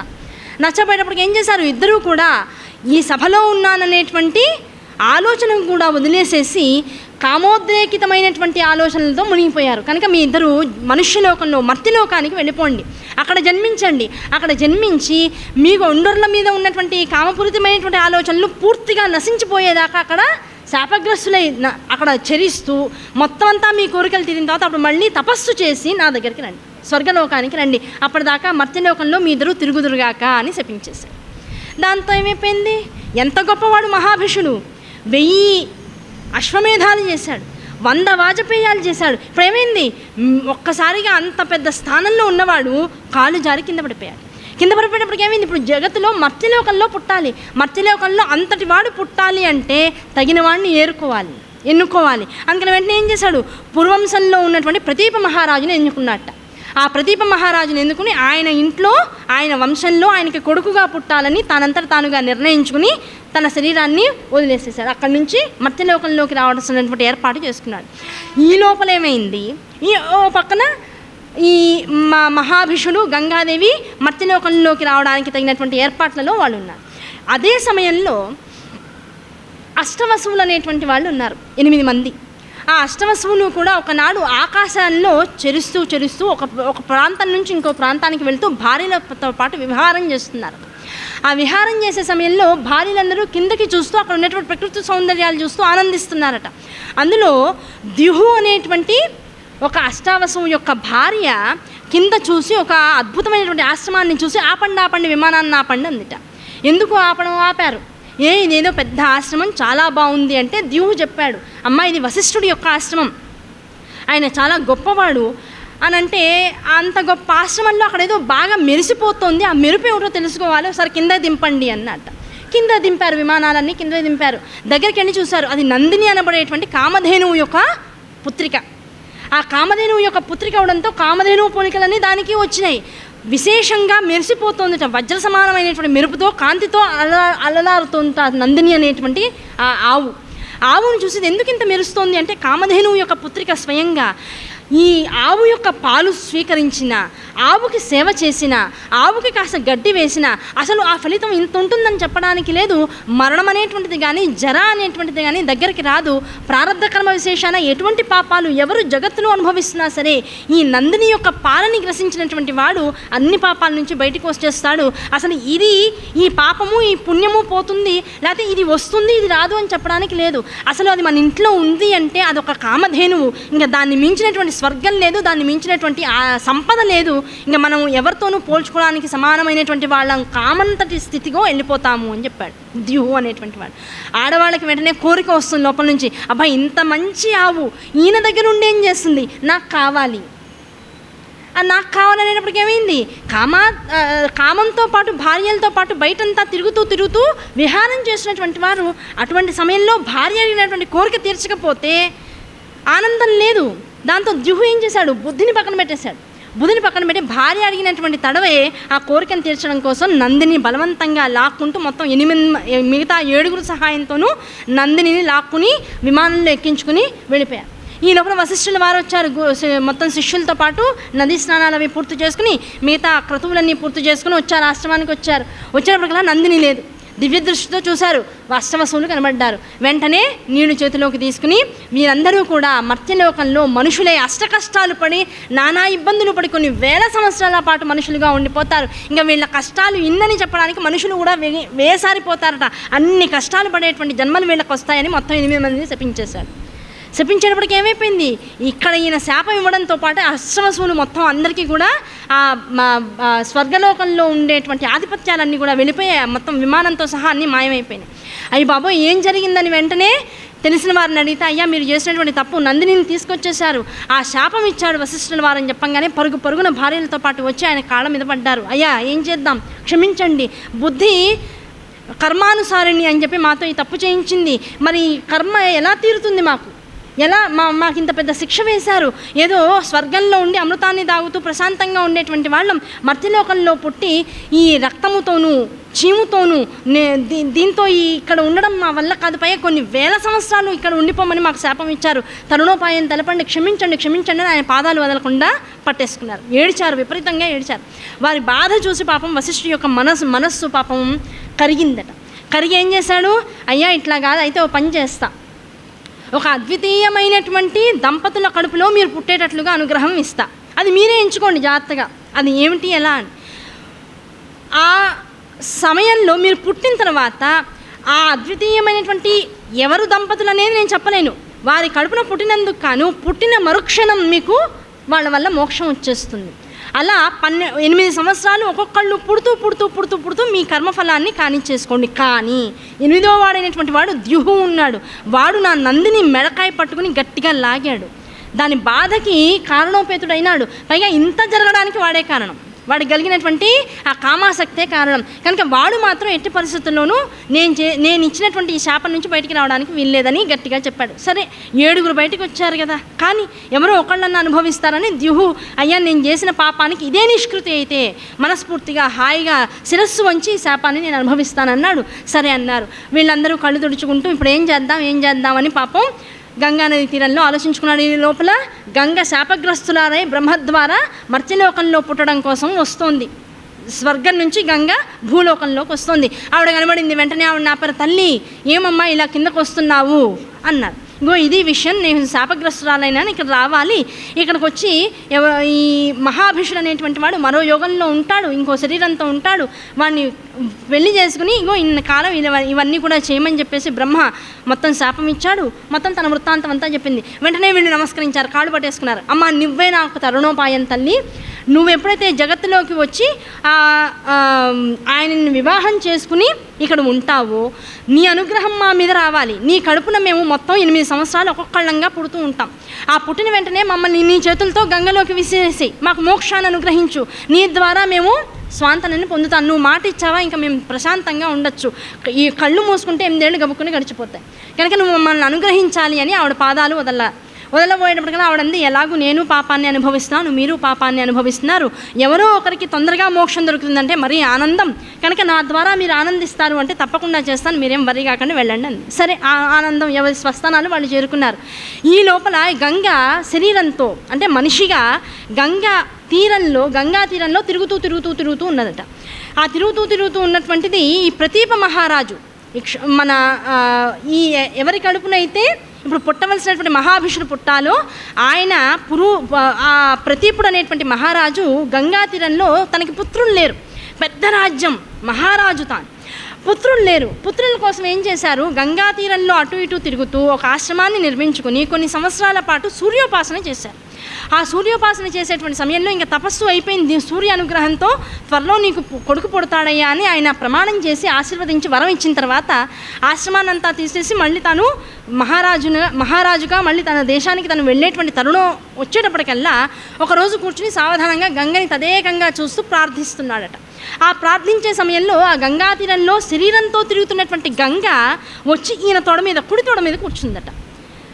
కుడి తోడ మీద కూర్చునేటప్పటికల్లా ఆవిడేమనుకుంది, ఇంత కాంతి కలిగిన వాడు, ఇంత ధర్మనిష్ఠుడు, ఇంతకాలం చూస్తున్నాను, తపస్సు తదేకంగా చేస్తున్నాడు, ఈయననే వివాహమాడాలని ఉందేమో, ఈయనే మహాభిషుడేమో అని చూడడానికి దగ్గరగా వచ్చి విధి ప్రేరకంగా ఆయన కుడి తోడ మీద కూర్చుంది. అమ్మా ఏమిటి ఇలా కూర్చున్నావు అని అడిగారు ప్రతీప మహారాజు. ఎందుకు ఇలా కూర్చున్నావు అనేటప్పటికల్లా, అయ్యా నన్ను వివాహం ఆడతారేమో అనేటువంటి ఉద్దేశంతో వచ్చి కూర్చున్నాను, ఉన్న విషయం ఉన్నట్టుగా చెప్పి, అందులో పెద్ద భేషజాలు లేవు, మొహమాటాలు లేవు, ఎవరేమనుకుంటారో అనేటువంటి ఆలోచన లేదు, పాపం అనుభవించాలి, ముందు మనిషి దొరకాలి, ఎలా దొరుకుతాడో తెలియదు, అందుకని కూర్చునిపోయి వెంటనే అన్నాడు, అమ్మ నువ్వు నా కుడి తోడ మీద కూర్చున్నావు, ఈ స్థానము కొడుకుది కానీ కూతురుది కానీ, ఇక్కడ కూర్చున్నందుకు గాను తత్క్షణమే నువ్వు నా కూతురుతో సమానం అయిపోయినావు, కనుక నిన్ను వివాహం అనేటువంటి ప్రస్తుతం లేదు కదా, కనుక నాకు ఎలాగో సూర్యుడి యొక్క అనుగ్రహంతో పుత్రుడు పుడతాడనేటువంటి ఒక అనుగ్రహం కలిగింది, నాకు ఎలాగో పుత్రుడు పుడతాడు, నాకు పుత్రుడు పుట్టిన తర్వాత తప్పనిసరిగా నిన్ను కోడలుగా చేసుకుంటాను తల్లి, పుత్రిక కోడలు ఇద్దరు ఒకటే కదా, నిన్ను కోడలుగా చేసుకుంటాను, ఈ వాగ్దానాన్ని నేను నీకు చేస్తున్నాను, ఎందుకంటే నీ మనసులో కలిగినటువంటి కోరిక అనవసరంగా పోకూడదు, దాని అనవసరంగా నేను తృణీకార భావంతో చూడకూడదు, అది నా వంశానికి చేటు. కనుక నన్ను కోరుకున్న వాడి నా పుత్రుడు అంటే నా స్వరూపమే, కనుక వాడిని ఇచ్చి నీకు వివాహం చేస్తాను, అప్పటిదాకా నువ్వు వేచి ఉండు అని ధర్మాన్ని చెప్పి ఆయన వెళ్ళిపోయాడు. కొన్నాళ్ళయింది, ప్రతిప మహారాజుకి కొడుకు పుట్టాడు. ఆయనకి శంతనుడు అనేటువంటి పేరు పెట్టారు. ఆ శంతనుడు అనేటువంటి పేరు పెట్టిన తర్వాత కొన్ని వందల సంవత్సరాల పాటు ప్రతిప మహారాజు చక్కగా ధర్మబద్ధంగా రాజ్యాన్ని పరిపాలించాడు. ఒక సమయం వచ్చిన తర్వాత మొత్తం శంతనుడికి రాజ్యభారాన్ని అంతా అప్పగించిన ఆయన, ఇగో ఒకప్పుడు నేను ఇట్లా నీ కోసమని తపస్సు చేస్తున్నటువంటి సమయంలో ఒక అమ్మాయి వచ్చి నాకు కుడితోడ మీద కూర్చుంది, గంగా తీరంలో తిరుగుతూ ఉంటుంది. ఆ అమ్మాయికి నా కొడుకుని నీకు ఇచ్చి వివాహం చేస్తాననేటువంటి ప్రమాణం చేసి ఉన్నాను. తర్వాత 2-3 సార్లు వెళ్ళాను, కానీ ఆ పిల్ల నాకు కనపడలేదు. ఇంకా నేను ఈ రాజ్యకాంక్షని వదిలేసి సన్యాసాశ్రమ దీక్ష తీసుకునేటువంటి సమయం వచ్చేసింది కనుక ఈ బాధ్యతని నీ మీద వేస్తున్నాను. వాగ్దానం చేశాను కనుక వాగ్దానం తీర్చవలసిన బాధ్యత నీ మీద ఉంది. ఆ అమ్మాయిని వెతికి పట్టుకుని వివాహం చేసుకో, ఆమె ద్వారా పుత్రులను కను, ఆమె కోరిక అది, ఆమె అడిగింది నన్ను కనుక పుత్రుల్ని కను. ఇది ఒక్కటే నా చివరి కోరిక, ధర్మబద్ధంగా ఉండు, శాంతంగా ఉండు, ఎప్పుడూ కూడా ధర్మానికి అతిరిక్తంగా వెళ్ళకని పుత్రుడికి కావాల్సినటువంటి విషయాలన్నీ కూడా చెప్పి తాను సన్యాసాశ్రమ దీక్ష తీసుకుని వెళ్ళిపోయాడు.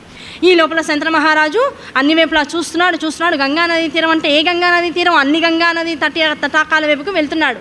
కొన్నేళ్లు పోయిన తర్వాత అప్పుడు ఒక గంగానదీ తీరంలో నడుస్తూ ఉంటే ఈ సౌందర్యవతి అనేటువంటి యవ్వనవతి కళ్ళకు కనపడింది. కళ్ళకు కనపడంగానే ఏ బ్రహ్మసభలో అయితే గంగ యొక్క ఉపరితల వస్త్రము స్థానభ్రంశమైతే ఏ దృష్టి అయితే కలిగిందో అదే దృష్టితో చూస్తున్నాడు.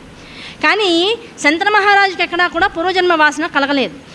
ఏ దృష్టి అయితే తన మీద పడిందో ఆ దృష్టి తన మీద పడగానే గంగాదేవికి మాత్రం తెలిసిపోయింది మహాభిషుడు ఇతడే అనేటువంటి విషయం. వెంటనే ఆయన దగ్గరికి వచ్చింది, అయ్యా మీ నాన్నగారిని ఇదివరకు కలిసి ఉన్నానని. అవును, మా నాన్నగారు కూడా అదే చెప్పారన్నారు, నేను వివాహం చేసుకుంటాను, మా నాన్నగారి కోరిక తీరుస్తా అన్నారు. సరే అన్నారు, ఇద్దరు వివాహం చేసుకున్నారు. ఆవిడ వివాహం చేసుకునే పూర్వం మాత్రం 2 కండిషన్స్ పెట్టింది. ఏమిటంటే, నేను ధర్మము కావచ్చు అధర్మము కావచ్చు, అది నీకు ఎలా అయినా అనిపించవచ్చు, బాధ అనిపించవచ్చు, దుఃఖం అనిపించవచ్చు, ఏమైనా అనిపించవచ్చు, నేను చేసే ఏ పనైనా సరే వివాహం అయిన తర్వాత కొన్ని సంవత్సరాల దాకా నేను ఏది చేసినా నువ్వు నో అనడానికి వీలేదు. నువ్వు ఒక్కసారి దాన్ని వద్దన్నావా, ఇది అధర్మం అని నన్ను ఆపావా, ఇంకా మరుక్షణం నేను నిన్ను వదిలేసి వెళ్ళిపోతాను. ఇది ఒక్కటే రూల్. ఆ ఒక్క రూల్ కనుక నువ్వు ఓకే చేస్తావంటే నిన్ను వివాహం అనడానికి నాకు ఎలాంటి ఇబ్బంది లేదండి. సరే, నేను అసలు నీకు నేను నో చెప్పే ప్రసక్తే లేదు. ఆ వయసు అలాంటిది, ఆ సమయం అలాంటిది, దానికి తోడు ఆ ప్రారంధ కర్మ అలాంటిది, దాన్ని పూర్తిగా అనుభవించే తరుణంలో నువ్వేది చేసినా అసలు నేను నో అనే ప్రసక్తే లేదు. అన్నీ ఓకే అన్నాడు. ఓకే, వివాహం అయిపోయింది. మొదటిసారి గర్భాన్ని దాల్చింది. ఆ గర్భాన్ని దాల్చంగానే అందరూ మొత్తం రాజ్యమంతా ఆనందంగా ఉంది. పుత్రుడు పుడతాడు, మన మహారాజుకు పుత్రుడు పుడతాడు అనుకున్నారు. అందరూ వెయిట్ చేస్తున్నారు. తీరా సమయం వచ్చింది, పిల్లాడు పుట్టాడు. చంద్రకాంతితో మెరిసిపోతున్నట్ట, సూర్యుని యొక్క తేజస్సు శరీరంలోంచి బయటకు వస్తూ ఉంటా. అచ్చంగా నిజంగా దాన్ని ఏమంటారంటే, చంద్రుడు సూర్యుడు కలగాపులగమైతే ఒకే సమయంలో ఆకాశంలో కనుక చంద్రుడు సూర్యుడు ఒకేసారి ఉంటే అందం ఎంత బాగుంటుందో అంత అందము కూడా పిల్లవాడి మొహంలో ఉందిట. వసువుల్లో ఒకడు కదా. అటువంటి అందంగా ఉన్నటువంటి కొడుకుని చూసి రాజు మురిసిపోయాడు. ఆహా అనుకున్నాడు. మొత్తం జనానికి అందరికీ, మొత్తం రాజ్యంలో ఉన్నటువంటి వారందరికీ నాకు కొడుకు పుట్టాడని చాటింపు వేయించేశాడు. మొత్తం అంతా పండగ చేయిస్తున్నాడు. బారసాలకన్నీ రెడీ చేసుకున్నారు. ఈ లోపల ఒకరోజు పొద్దున్నే గంగాదేవి ఆ పిల్లవాడిని తీసుకుని మౌనంగా గంగ వైపుకు నడుస్తూ వెళ్ళిపోయి పిల్లవాడిని, శంతనుడు ఏమిటి నా భార్య ఇలా వెళ్తుందని చూశాడు. ఆవిడ వెనకాలే మౌనంగా వెళ్ళాడు. చూస్తూ ఉండంగానే గంగా నది తీరంలో నుంచుని పిల్లవాడిని గంగలోకి వదిలేసింది. మనసు కొట్టుకుపోయింది, విలవిల్లాడిపోయాడు. ఏమిటి క్రూరమైనటువంటి దృశ్యం, ఇలా చూడాల్సి వచ్చిందని బాధపడ్డాడు. అయినా ఏమి అడగద్దంది, ధర్మమో అధర్మమో దేనికి నువ్వు మాట్లాడడానికి అవకాశం లేదంది. ఇదంతా కూడా కర్మానుసారం జరుగుతోందని చెప్పింది. ఎందుకు వచ్చింది, మూసుకుందాం అనుకున్నాడు. మళ్ళీ పిల్లలు పుట్టకపోతారా అనుకున్నాడు. అలాగే 7 పిల్లలు పుట్టారు. 7 గంగా క్రాంతమైపోయినారు. చిట్ట చివరికి 8వసారి గర్భం ధరించింది గంగ. ఆ 8వసారి గర్భం ధరించాక ఈసారి ఎట్టి పరిస్థితుల్లో మొత్తం రాజ్యం అంతా కూడా తిట్టుకుంటున్నారట. శంతన మహారాజుకి ఏమైంది, కనీసం తన పిల్లల్ని తీసుకువెళ్ళి గంగలో కలుపుతూ ఉంటే భార్యని నివారించలేకపోతున్నాడు, ఆపలేకపోతున్నాడు.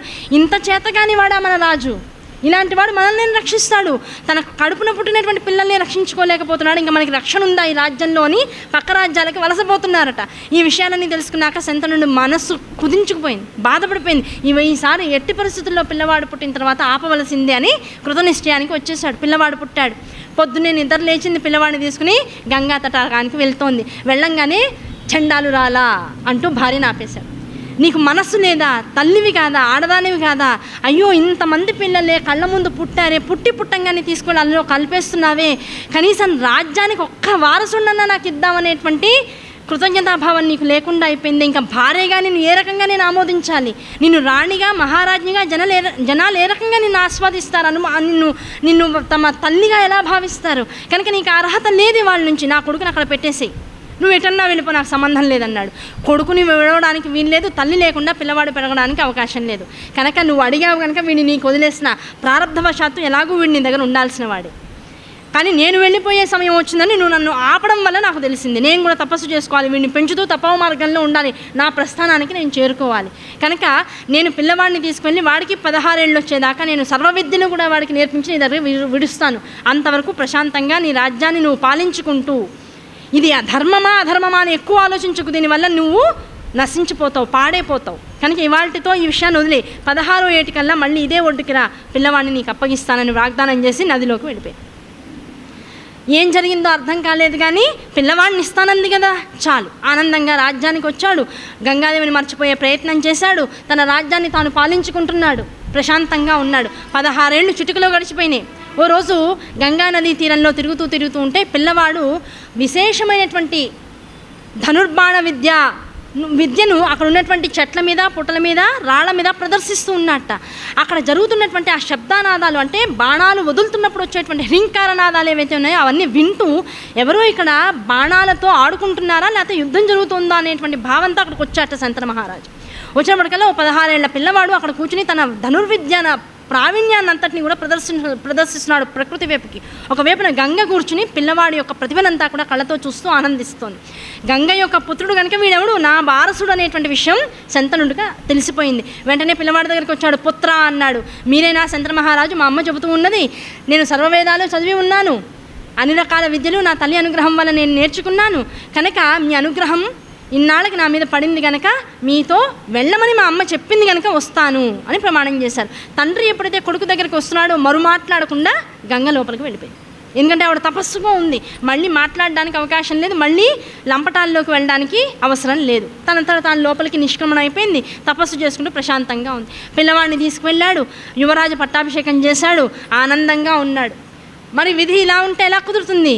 ఓ రోజున పిల్లవాడు రాజ్యభారాన్నంతా చూసుకుంటున్నాడు. కొన్నాళ్ళు రిలాక్స్ అవుదాం, ఇన్నాళ్ళు నేను మోసాను కదా, పిల్లవాడు వచ్చాడు, వాడికి మొత్తం బాధ్యత ఇచ్చేసాను, కాస్త హాయిగా నేను కూడా వేట ఆడుకుంటూ, అది వేట అనేటువంటిది ఒక క్రీడ, ఆ క్రీడ చేసుకుంటూ నేను కూడా ఆనందాన్ని అనుభవిద్దాం, రిలాక్స్ అవుదాం అనుకుని మొత్తం మందిని, మార్బలాన్ని, సైన్యాన్ని వేసుకుని మొత్తం ఒక్కో తటాకం ఎదురకుండా ఉన్నటువంటి అరణ్యాలన్నింటిలోనూ వేటని క్రీడిస్తూ వెళ్ళిపోతూ ఉన్నాడు.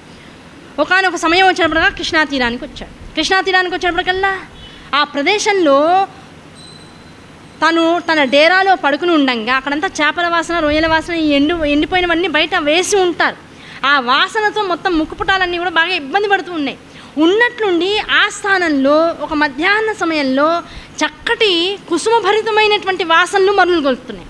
ఏంటి ఇంత చక్కటి వాసన వస్తుంది ఏమిటి, ఇక్కడ రావడానికి అవకాశం లేదే, ఇక్కడ ఉన్నటువంటి జాలర్లందరూ కూడా పట్టినటువంటి వేటనంతా కూడా ఇక్కడ ఆరబెట్టుకున్నారే, ఆరబెట్టుకునేటువంటి వాటిలోంచి ఇంత చక్కటి వాసన రావడం అనేటువంటిది ప్రకృతి విపరీతం కదా, ఎక్కడి నుంచి వస్తుంది ఈ వాసనని శంతనుడు బయటకు వచ్చి చూశాడు.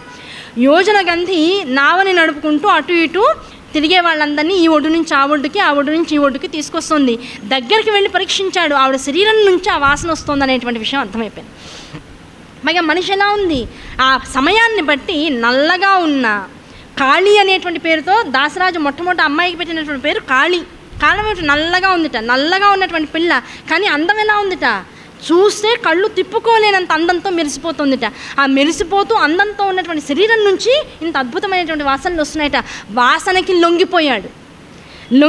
దగ్గరికి వచ్చి చూసేటప్పటికి అందానికి లొంగిపోయాడు, శిల్పానికి లొంగిపోయి ఏం చేశాడు, వివాహం ఆడాలనుంది, నేను ఫలానా దేశానికి రాజుని, నన్ను వివాహం ఆడితే నీకు సర్వ సౌఖ్యాలు ఇస్తాను, స్వర్గ సుఖాలు ఎలా ఉంటాయో చూపిస్తాను అని పిల్లకి చెప్పాడు.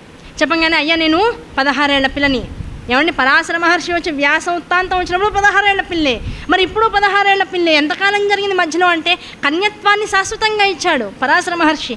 ఆ కన్యత్వాన్ని వరంగా పొందినటువంటి యోజన గంధి గనక అయ్యా మా నాన్నగారిని వెళ్ళి అడగండి, నా చేతుల్లో ఏమీ లేదు, వారు ఎలా నిర్ణయిస్తే అట్లా అంది. వెంటనే తండ్రి దగ్గరికి వెళ్ళాడు, తన కోరికని చెప్పాడు. ఆయన ఒకటే విషయం చెప్పాడు, అయ్యా అన్నీ బాగున్నాయి, మహారాజు అంటున్నావు, ఆల్రెడీ ఒక కొడుకున్నాడు అంటున్నావు, మరి అలాంటప్పుడు నా పిల్ల నీకు రెండో భార్య అవుతుంది, పుట్టేవాళ్ళు రాజ్యాధికారులు కాకుండా ఉంటారు, ఒకటే రూల్, నా పిల్లకి పుట్టే పిల్లల్ని నువ్వు రాజుల్ని చేయి చాలు, అది నువ్వు ఓకే అంటే నేను నా పిల్లనిచ్చి నీకు వివాహం చేస్తానన్నాడు. అబ్బాయి అలా ఎలా కుదురుతుంది, ఆల్రెడీ నాకు కొడుకున్నాడు అన్నాడు. ఇంటికి వచ్చేసాడు, బాధపడుతూ తిరిగాడు, దేని మీద కాంక్ష లేదు, కోరిక లేదు, నిరామయంగా విరక్తితో తిరుగుతూ ఉన్నాడు. తండ్రిని చూస్తే గాంగేయుడికి అర్థమైపోయింది, ఏదో జరిగింది, నా తండ్రి ఏదో దాస్తున్నాడు. ఆయనతో పాటుగా వెనకాల వెళ్ళినటువంటి మంది మార్బలం ఎవరైతే ఉన్నారో వాళ్ళందరినీ అడిగాడు, అయ్యా ఏమైంది, మన తండ్రి ఎక్కడెక్కడ తిరిగారు, ఏమేమి చూశారు, ఎక్కడ ఆయన మనస్సు కాస్త వికలమైంది, నాకు ఆ విషయాలన్నీ కూడా మీరు చెప్పవలసింది. నా తండ్రి పడుతున్నటువంటి ఆ బాధ ఏదైతే ఉందో ఆ బాధని నేను నివృత్తి చేయాలి, కొడుకుగా బాధని నేను పెంచకూడదు, కనుక నా తండ్రి నాతో ఏదో చెప్పడానికి ఇబ్బంది పడుతున్నాడు, చెప్పండి అన్నారు. చెప్పండి, అయ్యో ఇది జరిగింది, ఫలానా దాసరాజు యొక్క కుమార్తెని వివాహం ఆడాలని ఆయన అనుకున్నారు, కానీ వాళ్ళేమో ఇలా అన్నారు, ఆల్రెడీ కొడుకున్నాడు కనుక ఆయన మేమైతే ఇవ్వమన్నారు, దాంతో ఈయన మనస్సు కాస్త ఇబ్బంది పడినట్టుంది, అంతకుమించి ఇంకేమీ లేదండి అని చెప్పారు. వెంటనే తండ్రికి కూడా చెప్పకుండా దాసరాజు దగ్గరికి వెళ్ళాడు. అయ్యా నేను ఇవాళ నుంచి నేను ఒక ప్రతిజ్ఞ చేస్తున్నాను, ఆ ప్రతిజ్ఞ ఏమిటయ్యా అంటే, మీరు అనుకున్నట్లుగా మీ కుమార్తెను నా తండ్రికి ఇచ్చి వివాహం చేస్తే వారిద్దరికి పుట్టినటువంటి సంతానమే తర్వాత హస్తినకు మహారాజ్ఞత్వాన్ని వహిస్తుంది తప్ప నేను ఎట్టి పరిస్థితుల్లో ఆ రేస్లో ఉండను అన్నాడు. ఎవరు నమ్మేది అన్నాడు దాసరాజు. వెంటనే వాళ్ళు నువ్వు నా దగ్గరకు వచ్చావు, మన ఇద్దరం పర్సనల్గా మాట్లాడుకుంటున్నావు, మన ఇద్దరి మధ్య ఉండిపోతుంది, రేపు పొద్దున కొన్నాళ్ళు లేక నీకు రాజకాంక్ష వచ్చి నువ్వు నో అంటే ఎవరు ఇక్కడ సాక్షిభూతులు ఎవరు అన్నాడు. అయ్యా పంచభూతాలు ఏవైతే ఉన్నాయో వాటి మీద సాక్షిగా చెప్తున్నాను, ఇవాళ నుంచి పంచభూతాలు ఏవైతే ఉన్నాయో వీటి సాక్షిగా నేను ప్రతిజ్ఞ చేస్తున్నాను అన్నాడు. భీషణమైనటువంటి అంటే ప్రపంచంలో ఎవరూ ఇప్పుడు దాకా చేయనటువంటి ప్రతిజ్ఞ, అటువంటి సంకల్పంతో చేసినటువంటి వాడు కనుక, ఆ భీషణమైనటువంటి సంకల్పాన్ని మొట్టమొదటిగా జగత్తులో చేసిన వాడు కనుక భీష్ముడు అనేటువంటి పేరు, అది భీష్మ ప్రతిజ్ఞ అయింది. ఎంత గట్టిగా ఉన్నాడు అంటే ఎటువంటి కష్టము ఎటువంటి విపత్తు వచ్చినా సరే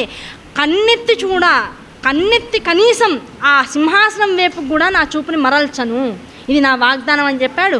సరే అన్నాడు, ఆనందించాడు, వివాహం చేశారు, పిల్లలు పుట్టారు. ఇందా చెప్పుకున్నట్లుగా శంతనుడికి సత్యవతికి ఇద్దరికి కలిపి చిత్రాంగదుడు విచిత్రవీర్యుడు అనేటువంటి ఇద్దరు పిల్లలు పుట్టారు. ఆ విచిత్రవీర్యుడు అనేటువంటి వాడు చిత్రాంగదుడు అనేటువంటి వాడు గంధర్వుడి చేతిలో మరణం పాలయ్యాడు. విచిత్రవీర్యుడు అనేటువంటి వాడికేమో వివాహం చేయాలని నిశ్చయించాడు. ఆ వివాహం చెయ్యాలి అంటే పిల్లలు కావాలి, ఆ పిల్లలు కావాలంటే వెంటనే అన్ని వైపులా వెతుకుతున్నాడు. అప్పుడే కాశీరాజు తన పిల్లల ముగ్గురికి వివాహ యోగ్యత కోసం వరులను వెతుకుతున్నాడు. ఆ వెతుకుతూ ఉంటే భీష్ముడు ఏం చేశాడంటే అక్కడికి వెళ్ళి ఆ కాశీరాజు పిల్లల ముగ్గురిని ఎత్తుకుని వచ్చేసాడు. ఏమంటే డైరెక్ట్గా పిల్లవాడిని తీసుకువెళ్ళి చక్కగా పిల్లకి చూపించి నచ్చితే వివాహం చేయొచ్చు కదా, ఎందుకు అవన్నీ చేయడం అంటే ఆ క్షణంలో ఆ కాలంలో ఎవరు ఎటువంటి ప్రారంధాన్ని అనుభవించాలో అవన్నీ శాపపూరితంగానూ బలవంతంగా చేసినటువంటి కొన్ని పనుల కారణంగానూ మనస్సు క్రోధపూరితం అవ్వడం వలన ఆ ప్రారంధాలన్నీ శాపాలుగా రావాలి అంటే మనస్సు ఈ రకంగానే బుద్ధి ఈ రకంగానే పనిచేయాలి కనుక శాంతనుడు వెంటనే వెళ్ళి ఏం చేశాడు, ఆ ముగ్గురు అంబిక అంబాలిక అనేటువంటి ముగ్గురిని లాక్కొచ్చేసి ఇక్కడ విచిత్ర వీరుడికి ఇచ్చి వివాహం చేద్దాం అనుకునేప్పటికీ పెద్ద పిల్ల అంబ అనేటువంటిది పాపం వచ్చింది సిగ్గుపడుతూ. అయ్యా ఏమనుకోకండి, నేను ఇదివరకే ఇంకొక రాజుని ప్రేమించి ఉన్నాను, ఆయన నన్ను వివాహం కూడా చేసుకుంటానన్నారు కనుక మీరు నన్ను పంపించేస్తే నేను వారితో సుఖంగా ఉంటాను, నా చెల్లెళ్ళిద్దరిని మీరు మీ తమ్ముడికి ఇచ్చి వివాహం చేసుకోండి అని చెప్పాడు. సరే కానీ పిల్ల ఇంకొకళ్ళని నేను వివాహం ఆడతానంటే నో అని బలవంతంగా ఉంచకూడదు, పంపించేస్తే అక్కడేమైంది, ఆ మహారాజు ఆల్రెడీ నీ చేయి పట్టుకుని శాంతనుడు నేను లాక్కుపోయినాడు, గాంగేయుడు నేను లాక్కుపోయినాడు, నీ చెయ్యిని పట్టుకున్నాడు కనుక ఇవాళ మళ్ళీ నేను వివాహం ఆడేటువంటి స్థితి నాకు లేదు, నీకు ఆల్రెడీ వివాహం అయిన పాణిగ్రహణం అంటారు, పిల్ల చేయి పట్టుకోకూడదు, ఆ పట్టుకున్నవాడు భీష్ముడు కనుక వెళ్ళి ఆయన్నే వివాహం ఆడు, ఇంకా నువ్వు నాకు తల్లితో సమానం అని నమస్కారం చేసేసాడు. సరే మళ్ళీ వెనకాలకు వచ్చింది, భీష్ముడిని అడిగింది, అయ్యా ఆయన వదిలేశాడు, నువ్వు నా చేయి పట్టుకున్నావు, నువ్వే భర్తవు అంటున్నారు కనుక నువ్వు వివాహం ఆడన్నాడు. అయ్యా వివాహం ఆడాలంటే నేను రాజ్యాధికారం నాకు లేదు, పోనీ వివాహం ఆడతాను, దాసరాజుకు ప్రమాణం చేశాను, నేను కాదు నా చూపు కూడా దాని మీదకి వెళ్ళదన్నాడు, నేనైతే నా చూపు నా పిల్లలు అవుతారు, ఆ చూపు కూడా దాని మీదకి వెళ్ళదు అన్నానంటే అర్థం ఏమిటి, నాకు పిల్లలు పుట్టడానికి అవకాశం లేదు, నేను వివాహం ఆడను ప్రతిజ్ఞ చేశాను, నిన్ను వివాహం ఆడేటువంటి అర్హత నాకు లేదు కనుక నేను నిన్ను వివాహం ఆడను అన్నాడు. ఆయన వదిలేశాడు, నువ్వేమో వివాహం ఆడిన అంటున్నావు. ఇప్పుడు నా పరిస్థితి ఏంటి? ఏమన్నా చేసుకో, నేను మాత్రం నేను వివాహం ఆడలేనని నిక్కచ్చిగా ఖచ్చితంగా చెప్పేశాడు. దాంతో ఆవిడ క్రుద్ధురాలు అయిపోయి అడవులకు వెళ్ళిపోయి, నీ నాశనాన్ని నా కళ్ళతో చూస్తాను, నీ మరణానికి నేనే కారణమవుతాను భీష్మ, గుర్తుపెట్టుకో అని చెప్పేసి వెళ్ళిపోయి తపస్సు చేసుకుంటూ కూర్చుంది. ఈ లోపల అంబాలిక ఇద్దరు ఉన్నారు. ఇద్దరిని ఇచ్చి విచిత్రవీర్యుడికి వివాహం చేశాడు. వారు చక్కగా 9-10 సంవత్సరాల పాటు ఆనందంగా క్రీడించారు. ఈ లోపల ఉన్నట్లుండి విచిత్రవీర్యుడికి క్షయరోగం వచ్చింది. ఆ క్షయరోగం వచ్చిన 3 నెలల లోపల శరీరాన్ని చాలించి పోయేటప్పటికి సత్యవతికి ఏమైంది? మళ్ళీ పెద్ద క్వశ్చన్ మార్క్ అయిపోయింది. ఇప్పుడు మళ్ళీ ఎవరు? ఆ కోడళ్ళిద్దరికి ఇంకా పిల్లలు కలగలేదు. పిల్లవాడు కాసే 2 పిల్లవాళ్ళు వెళ్ళిపోయారు. భీష్ముడిని అడిగింది, అయ్యా నువ్వు కాసేపు కూర్చో ఆ రాజ్యపీఠం మీద, నేనే అడిగాను కదా, మా తండ్రి కోరికే కదా, ఇప్పుడు నేనే అడుగుతున్నాను, నీ భీష్మ ప్రతిజ్ఞను పక్కన పెట్టేసేయి, నా కోరిక మేరకు నేను ఆజ్ఞాపిస్తున్నాను కనుక రాజ్యాధికారాన్ని తీసుకున్నాడు. లేదు తల్లి, అవన్నీ అయ్యే పనులు కాదు. ఇలా జరిగినటువంటి సందర్భాలలో రాజ్యపత్నులు పిల్లల కోసము వరుసగా అన్నదమ్ములకి సోదర వరుస అయినటువంటి వారు, సద్బ్రాహ్మణుడైనటువంటి వారు, పురాణోత్తములైనటువంటి వారు, ఇలా కొంతమంది ద్వారా పిల్లల్ని పొందేటువంటి అవకాశం శాస్త్రం నిర్ధారించి ఉన్నది కనుక ఆ నిర్ధారణని దృష్టిలో పెట్టుకుని ఇప్పుడు వంశోత్తరం ఎలా పెంచాలి, ఈ హస్తినకు మహారాజ్యాధిపత్యం ఎలా మనం పెంచుకోవాలనేటువంటి యోచన చేయండి తప్ప నన్ను పక్కన పెట్టేసేయండి అని చెప్పాడు. గట్టిగా చెప్పడంతో ఇప్పుడు ఎవరు గుర్తొచ్చారు? ఇన్నాళ్ళకి వ్యాసుడు గుర్తొచ్చాడు. తన కడుపున పుట్టినటువంటి కొడుకు గుర్తొచ్చి వెంటనే వ్యాస అని పిలిచింది. పిలవంగానే సరస్వతి తీరంలో ఆశ్రమం కట్టుకుని తపస్సు చేస్తున్నటువంటి వ్యాసుల వారు అక్కడ మాయమైపోయి ఇక్కడికి వచ్చేసారు. తల్లి చెప్పండి, అనుజ్ఞ, మీరు తలుచుకున్నారు, నేను వచ్చేసాను చెప్పండి అన్నారు. విషయం అంతా చెప్పింది. తమ్ముళ్ళు ఇద్దరు వెళ్ళిపోయారయ్యా. ఇంకొకడేమో గాంగేయుడు నా కోసమని అన్నీ త్యాగం చేసి కూర్చున్నాడు, మార్చుకోని అంటున్నాడు. ఇప్పుడు ఎలా వంశం ఉద్ధరింపబడాలి? నువ్వే మాకు అండ, ఏం చేద్దామన్నా. అమ్మ నీకేం పర్వాలేదు, సద్యోగర్భంతో నేను వంశాన్ని నిలబెడతాను, మీరేం వర్రీ కాకండి అన్నాడు. ఎందుకంటే కామం లేదు లోపల, ఈ శరీరం మీద కాంక్ష లేదు. జరిగేటువంటిదంతా కూడా ఆ యుగ ధర్మం ముందుకు జరగడానికి కావాల్సినటువంటి కర్తవ్యం మాత్రమే. ఆ కర్తవ్య దీక్షతో అమ్మ సంకల్పంగా జీవితాన్ని భావించి జరిగేటువంటి ప్రతి పని ఆవిడ కైంకర్యంగా భావించి చేస్తూ ముందుకు పోతున్నాడు. దాంతో ఓ రోజు సత్యవతి ఏం చేసింది? పొద్దున్నే ఋతుక్రమం అయిన తర్వాత ఆ కోడళ్ళిద్దరికి స్నానాలు అయిన తర్వాత వ్యాసుల వారి దగ్గరికి పంపించింది. పెద్ద పిల్ల వ్యాసుల వారి మహోత్కృష్టమైనటువంటి అద్భుతమైనటువంటి ఆ తపోనిష్టా స్వరూపాన్ని చూసి భయపడిపోయి కళ్ళు మూసేసుకుంది. కళ్ళు మూసేటప్పటికీ ఆ కళ్ళు మూసుకున్నటువంటి పెద్ద కోడలి యొక్క దర్శనం జరిగింది. ఈయన తపస్సులోంచి బయటకు వచ్చేటప్పటికల్లా ఆవిడని చూసేటప్పటికల్లా తథాస్తు అన్నాడు. కళ్ళు మూసుకుని, అంటే కళ్ళు లేనటువంటి కొడుకు ధృతరాష్ట్రుడిగా జన్మని పొందాడు. అయ్యో కళ్ళు లేని పిల్లవాడు పుట్టాడు అనుకున్నారు. సరే, విధి వైపరీత్యం, మనం ఏం చేయలేం, మనకు ఎలా రాసి పెట్టిందో అలా అనుకున్నారు. రెండో కోడల్ని లోపలికి పంపించింది అంబాలిక. అక్కడికి వెళ్ళంగానే ఏం చేసింది? చలించిపోయింది. అంటే ఇలా బిర్రబిగుసుకుపోయినట్టు అయిపోయింది. అంటే వ్యాసుడు ఎలా ఉన్నాడు? కొన్ని వేల సంవత్సరాల క్రితం పుట్టినటువంటి వాడు, తపోనిష్ట గరిష్ఠుడు, శరీరం అంతా కూడా ఎలా ఉన్నా సరే పట్టించుకోడు, జటలు కట్టిపోయినాయి, ఏది కుడుతున్నా ఏది పాకుతున్నా పట్టించుకునేటువంటి వాడు కాదు. శరీరం అంతా కూడా మొత్తం రుద్రాక్షలతో నిండిపోయింది, మొత్తం గడ్డాలు అన్నీ కూడా పెరిగిపోయి ఉన్నాయి. అటువంటి వాడి యొక్క రూపం చూసేటప్పటికల్లా ఏమైపోయింది? భయపడిపోయింది. ఆ భయంతో శరీరం అంతా కుంచుకుపోయిందట. కుంచుకుపోయినటువంటి అంబాలికని దర్శనం చేశాడు. తపస్సులోంచి బయటకు వచ్చి అంబాలికకి పాండురోగం, కుంచుకుపోయినటువంటి శరీరం కలిగినటువంటి పాండురాజు పుట్టేటప్పటికి ఏమైంది? అయ్యో 2 పిల్లలు ఇలా ఉన్నారు, సరే ఇంకొక ఋతుక్రమం కూడా అని ఇంకోసారి గర్భం దాలుస్తారు పిల్లలని మరి ధైర్యంగా ఉంది సత్యవతి. ఉన్నవాడు నా కొడుకే కదా, పర్వాలేదనేటువంటి ధైర్యం. మూడోసారి మళ్ళీ అంబికని లోపలికి వెళ్ళు అమ్మ, ఇంకో పిల్లవాడిని కానీ ప్రయత్నం చెయ్యి అనేటప్పటికల్లా ఆవిడ భయపడింది. బాబోయ్, ఆయన్ని చూస్తే నాకు ఇంకా ఆ భయం ఇంకా పోరలేదు లోపలలోంచి, మళ్ళీ ఇంకెలాంటి కొడుకు పుడతాడు, భావాన్ని అనుసరించి పిల్లలు పుడుతున్నారు, ఈ ధైర్యం నేను చేయలేనని వచ్చి ఒక దాసిని లోపలికి పంపించింది. ఆ దాసి ఏం చేసింది? ఎదురుకుండా ఎవరన్నా ఉండని క్షమతతో, స్థైర్యంతో, ప్రశాంతంగా, వినమ్రతతో దాస్యత్వం చేయడమే ఆవిడకి తెలుసు, ఇంకేం తెలియదు ఆవిడకి. ఆయన మొహం చూసి శాంతంగా నమస్కారం చేసుకుని ఆయన పాదాలకు నీళ్లు జల్లి చక్కగా నీళ్ళని నెత్తి మీద జల్లుకుని నమస్కార ముద్రతో ప్రశాంతంగా నుంచునిట. ఆవిడని చూసి తథాస్తు అన్నాడు, విదురుడు పుట్టాడు. ఇప్పుడు ఏమైంది? ఆ వంశానికి తన ద్వారా ఏ అంబనైతే విశేషంగా కొలుచుకున్నాడో ఆ అంబ యొక్క అనుగ్రహంతో పరాశర మహర్షి కడుపున పుట్టినటువంటి వ్యాసుల వారి ద్వారా ఇంత వంశోత్పత్తి జరిగింది, భరత వంశోత్పత్తి జరిగింది. ఆ భరత వంశోత్పత్తి జరిగినప్పటికీ ఏమైంది? ఇప్పుడు ధృతరాష్ట్రుడు, పాండురాజు, విదురుడు, వీళ్ళ ముగ్గురు ద్వారా మొత్తం భరత వంశం ముందుకు వెళ్తుంది. వాళ్ళనేమైంది? కళ్ళు లేని వాడని ధృతరాష్ట్రుని పక్కన పెట్టి పాండురాజుని రాజుని చేశారు. ఆ పాండురాజును రాజుని చేసేప్పటికీ ఆయన ఏం చేశాడు, 2 భార్యల్ని వివాహం చేసుకున్నాడు. ఆ పాండురాజు ఎవరు వాళ్ళిద్దరు, మాద్రి, కుంతి. అలాగే దుర్యోధనుడికి కూడా ఏమైందిట, 2 భార్యలు. ఆ 2 భార్యల్లో పెద్ద ఆవిడ గాంధారి, రెండో ఆవిడ వైశ్య అనేటువంటి పేరు కలిగినటువంటి అమ్మాయి. వైశ్య అనేటువంటి పేరు, కులం కాదు, వైశ్య అనేటువంటిది పేరు. మొదటి గాంధారి వలన 100 కొడుకులు పుట్టారు దుర్యోధనుడికి. ఈ వైశ్య అనేటువంటి ఆవిడ వల్ల యుయుత్సుడు అనేటువంటి 101వ కొడుకు పుట్టాడు. వాడొక్కడే మొత్తం భారత యుద్ధం అంతా అయిపోయాక బతికి ఉన్నవాడు. అటువంటి యుయుత్సుడిని కన్నట్ట మొత్తం ధృతరాష్ట్రుడికి 101 మంది పిల్లలు. అలాగే పాండురాజు దగ్గరికి వచ్చేటప్పటికల్లా పాండురాజు ఏమైంది, ఒకరోజు వివాహం కాక మునుపే, వివాహం అయిన తర్వాతను వేటకి వెళ్ళాడు. ఆ వేటకి వెళ్ళి ఏదో ఒక పొదలోంచి లేడు కదులుతున్నట్లుగా శబ్దం వస్తే అక్కడ దృశ్యాన్ని చూడకుండానే బాణాన్ని వేశాడు. వేసేటప్పటికల్లా అక్కడ ముని దంపతులు ఇద్దరూ కూడా లేడీ రూపాన్ని ధరించి మార్మికమైనటువంటి రూపంలో కామాన్ని అనుభవిస్తూ ఉన్నారట. అంటే రతికేళి చేస్తూ ఉన్నారు. ఆ రతికేళి చేస్తున్నటువంటి బ్రాహ్మణ దంపతులకి ఈ బాణం వెళ్ళి తగిలి 2 కూడా మరణించారు. భార్య ముందే శరీరాన్ని వదిలేసింది. భర్త తర్వాత ఇంకా ప్రాణాన్ని వదిలేస్తూ పాండురాజుని చూసి శపించాడు.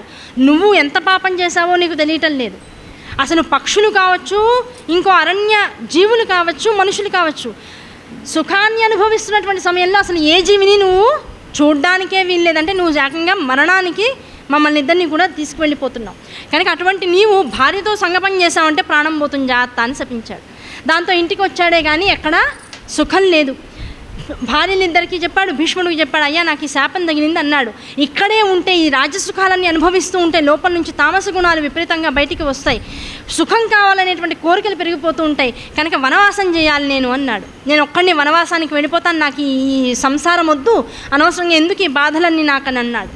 భర్త వెళ్ళిపోతుంటే మాద్రి, కుంతి కూడా 2 వెంటబడి వెళ్ళిపోయారు. అయ్యా మీలాగే మేము కూడా వనవాసం చేస్తాం, మేము కూడా తపోజీవనాన్ని అనుభవిస్తూ ఉంటాం, మీకేం ఇబ్బంది లేదు, మేము మీతో పాటు వచ్చేస్తాం అన్నారు. వెళ్ళాక ఒకరోజు మునులందరూ కూడా ఆ వనవాసంలో కూర్చుని అక్కడ ఉన్నటువంటి ఆశ్రమాల్లో కూర్చుని మాట్లాడుకుంటూ పుత్రుడు లేనటువంటి వాడి గతులు ఎలా అనేటువంటి విషయాన్ని చర్చలోకి వచ్చింది. ఆ చర్చనంతా పాండురాజు కూర్చుని విన్నాడు. అయ్యో నాకు పుత్రులు కలగడానికి అవకాశం లేదు, ఏ రకంగానూ కలగడానికి అవకాశం లేదు, పుత్రులు లేనటువంటి జీవితం నిరర్ధకమని అంటున్నది శాస్త్రం అంతా కూడా. కనుక ఎలా ఇప్పుడు నా జీవితము ఎలా బాగుపడాలి అని బాధపడుతూ ఇంటికి వచ్చాడు. కుంతిదేవితో మాద్రీదేవితో కూర్చుని 2 ఆ విషయాన్నంతటిని చర్చిస్తూ ఉన్నాడు. ఆ విషయాన్నంతా చర్చిస్తూ ఉంటే అప్పుడు కుంతీదేవి చెప్పింది, అయ్యా భర్తగా మీకు ఒక విషయాన్ని నేను తెలియజేయాలి. ఒకానొకప్పుడు నేను చిన్న పిల్లగా ఉన్నాను, ఇంకా రజస్వల కూడా అవ్వలేదు, నాకు 8 ఏళ్ల ప్రాయం. ఆ 8 ఏళ్ల ప్రాయంలో ఒకసారి మా రాజ్యంలో దూర్వాస మహాముని వచ్చారు. వారి చాతుర్మాస్య దీక్షని మా రాజ్యంలోనే ఉండి చక్కగా నెరవేర్చుకున్నారు. ఆ సమయంలో నా తండ్రి గారు దుర్వాస మహాముని యొక్క సేవ చేసేటువంటి భాగ్యాన్ని నాకు కలిగించారు. వారి సేవని అమితమైనటువంటి శ్రద్ధాసక్తులతో చేశాను గనక దుర్వాస మహాముని చాతుర్మాస్య దీక్ష అయిపోయి మళ్ళీ స్వస్థానానికి వెళ్ళే ముందు నన్ను పిలిచి ఆశీర్వదించి, నీకు ఒక మంత్రాన్ని ఇస్తాను తల్లి, ఆ మంత్రాన్ని చక్కగా పట్టుకో, ఈ మంత్రాన్ని ఎప్పుడు నువ్వు మనసులో స్మరించుకున్నా నువ్వు స్మరించినటువంటి దేవత నీ ప్రత్యక్షమై నీకు కావాల్సినటువంటి కోరికని ఇచ్చేసి వెళ్ళిపోతాడు, నీ మనసులో ఉన్నటువంటి కోరికని ఇచ్చేసి వెళ్ళిపోతాడు. ఇది నీకు చక్కగా ప్రసాదిస్తున్నాను, ఈ మంత్రాన్ని జాగ్రత్తగా గుర్తుపెట్టుకో, తపస్సు చేసుకో అని చెప్పేసి ఆ పిల్లకి ఆ మంత్రాన్ని ఉపదేశించి వెళ్ళిపోయాడు.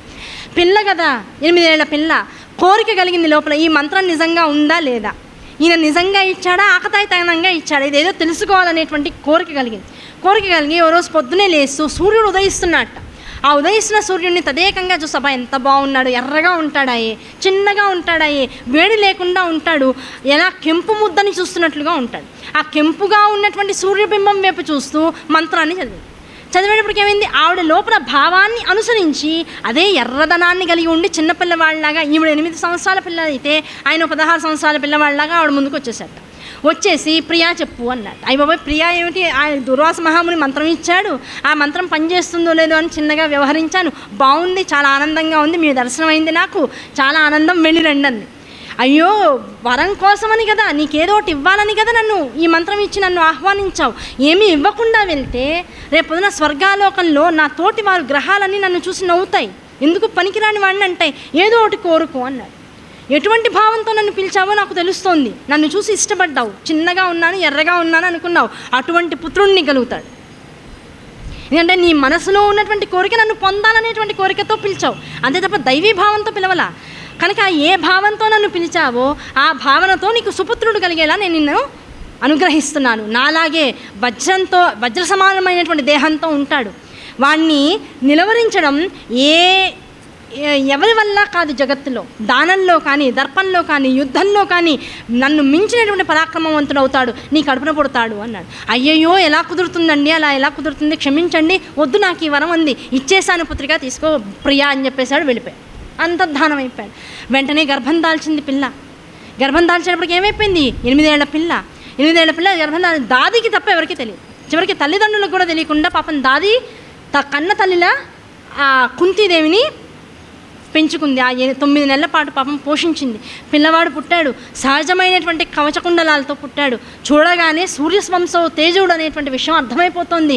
పిల్లవాడిని చూస్తుంటే బాధ వదిలేయలేదు. కానీ వదలకపోతే మొత్తం వంశమంతా కూడా మాట పడుతుంది. తండ్రికి చెడ్డ పేరు వస్తుంది తన వల్ల. ఇవన్నీ మనసులో పెట్టుకుని పాపం దాది ఎలా చెప్తే అలా విందామనుకుంది. దాది వెంటనే ఓ పెట్టెలో పెట్టేసింది, తీసుకుపోతుంది నీళ్ళల్లో వదిలేద్దామని.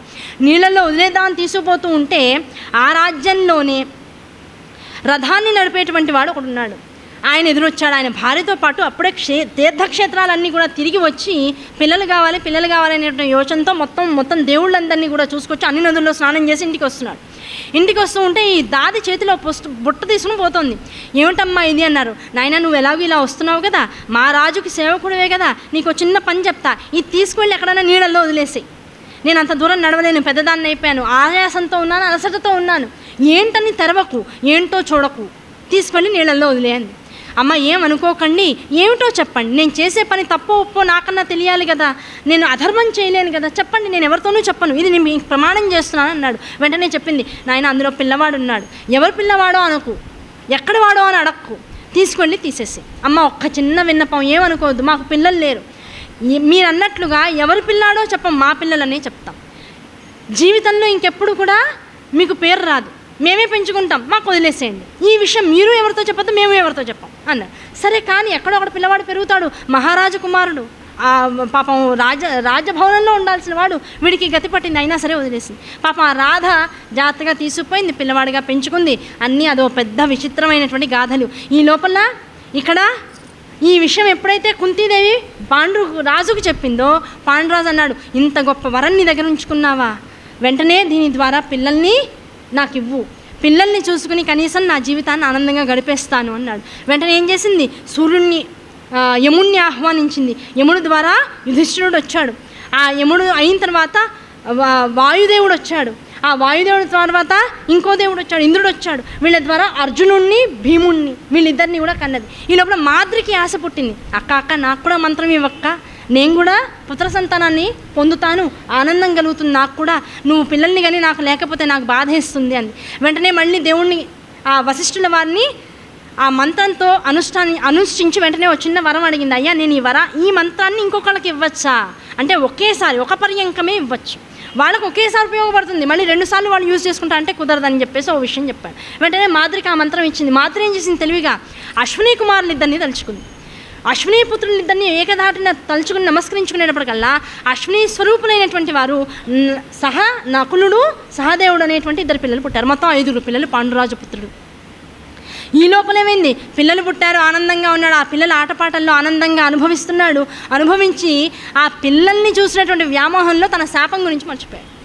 ఓ రోజు స్నానం చేసినటువంటి మాద్రిని చూసి కామవశుడై పాపం శరీరాన్ని కామోద్రేకపరుచుకున్నాడు. ఆ భావన తన మనసులోకి రాగానే మునిశాపం ఫలించి పాండురాజుగా తన శరీరాన్ని వదిలేశాడు. పాండురాజు తన వల్ల శరీరాన్ని వదిలేశారనేటువంటి విషయం తెలుసుకుని మాద్రి కూడా సహగమనం చేసేసింది. ఇప్పుడు ఏమైపోయింది, కుంతీదేవి ఒంటరిగా 5 పిల్లల్ని వేసుకుని కూర్చుంది. భీష్మాదులకి ఈ విషయం అంతా తెలిసింది. అయ్యో, పాండురాజు పోయాడు, భీష్ముడు వచ్చాడు, ధృతరాష్ట్రుడితో పాటు ఉత్తర క్రియలన్నీ చేశారు. అమ్మాయి పిల్లలందరూ ఎవరన్నా అడిగారు, విషయం అంతా కుంతీదేవి చెప్పింది. వేదాంగ పారాయణలు అనేటువంటి వాళ్ళందరినీ పిలిచారు. ఇది శాస్త్ర సమ్మతమైన అనేటువంటి విషయాన్ని తెలుసుకున్నారు. వశిష్ఠుల వారు కూడా అంగీకరించారు. 5 పిల్లల్ని పాండురాజు పుత్రులుగా ఎంచి హస్తినాపురానికి తీసుకుపోయారు. ఈ లోపల పిల్లల మధ్యలో గొడవలు వచ్చాయి, సింహాసనం కోసం గొడవలు వచ్చాయి. దాంతో పోట్లాడుకున్నారు, పెద్దవాళ్ళు అయ్యారు, ఎవరికి వాళ్ళు యుద్ధం ప్రకటించుకున్నారు. ఆ మధ్యలో కథంతా మనకి తెలుసు. ఆ కథంతా అయిపోయి చివరికి ఏమైంది, మహాయుద్ధం, మహాభారత సంగ్రామ యుద్ధం వచ్చేసింది. మొత్తం 100 మంది ధృతరాష్ట్రపుత్రులు వెళ్ళిపోయారు. ఆ ధృతరాష్ట్రపుత్రుల్లో దుర్యోధనుడికి అతి దగ్గర వాడైనటువంటి వాడు అశ్వత్థామ కోరిక మేరకు, దుర్యోధనుడు కోరిక మేరకు అశ్వత్థామ ఏం చేశాడు, బ్రహ్మాస్త్రాన్ని వదిలేశాడు. పాండుపుత్రులు ఉప పాండవులు అనేటువంటి వారు మొత్తం 5గురిని చంపేసేశాడు. అభిమన్యుడిని యుద్ధంలో చంపేసేశారు. ఇలా ప్రతి వాళ్ళని మట్టు పెడుతూ మొత్తం వంశాన్ని నిర్వంశం చేయాలనేటువంటి కోరికతో విర్రగి వీగిపోతున్నాడు అశ్వత్థామ.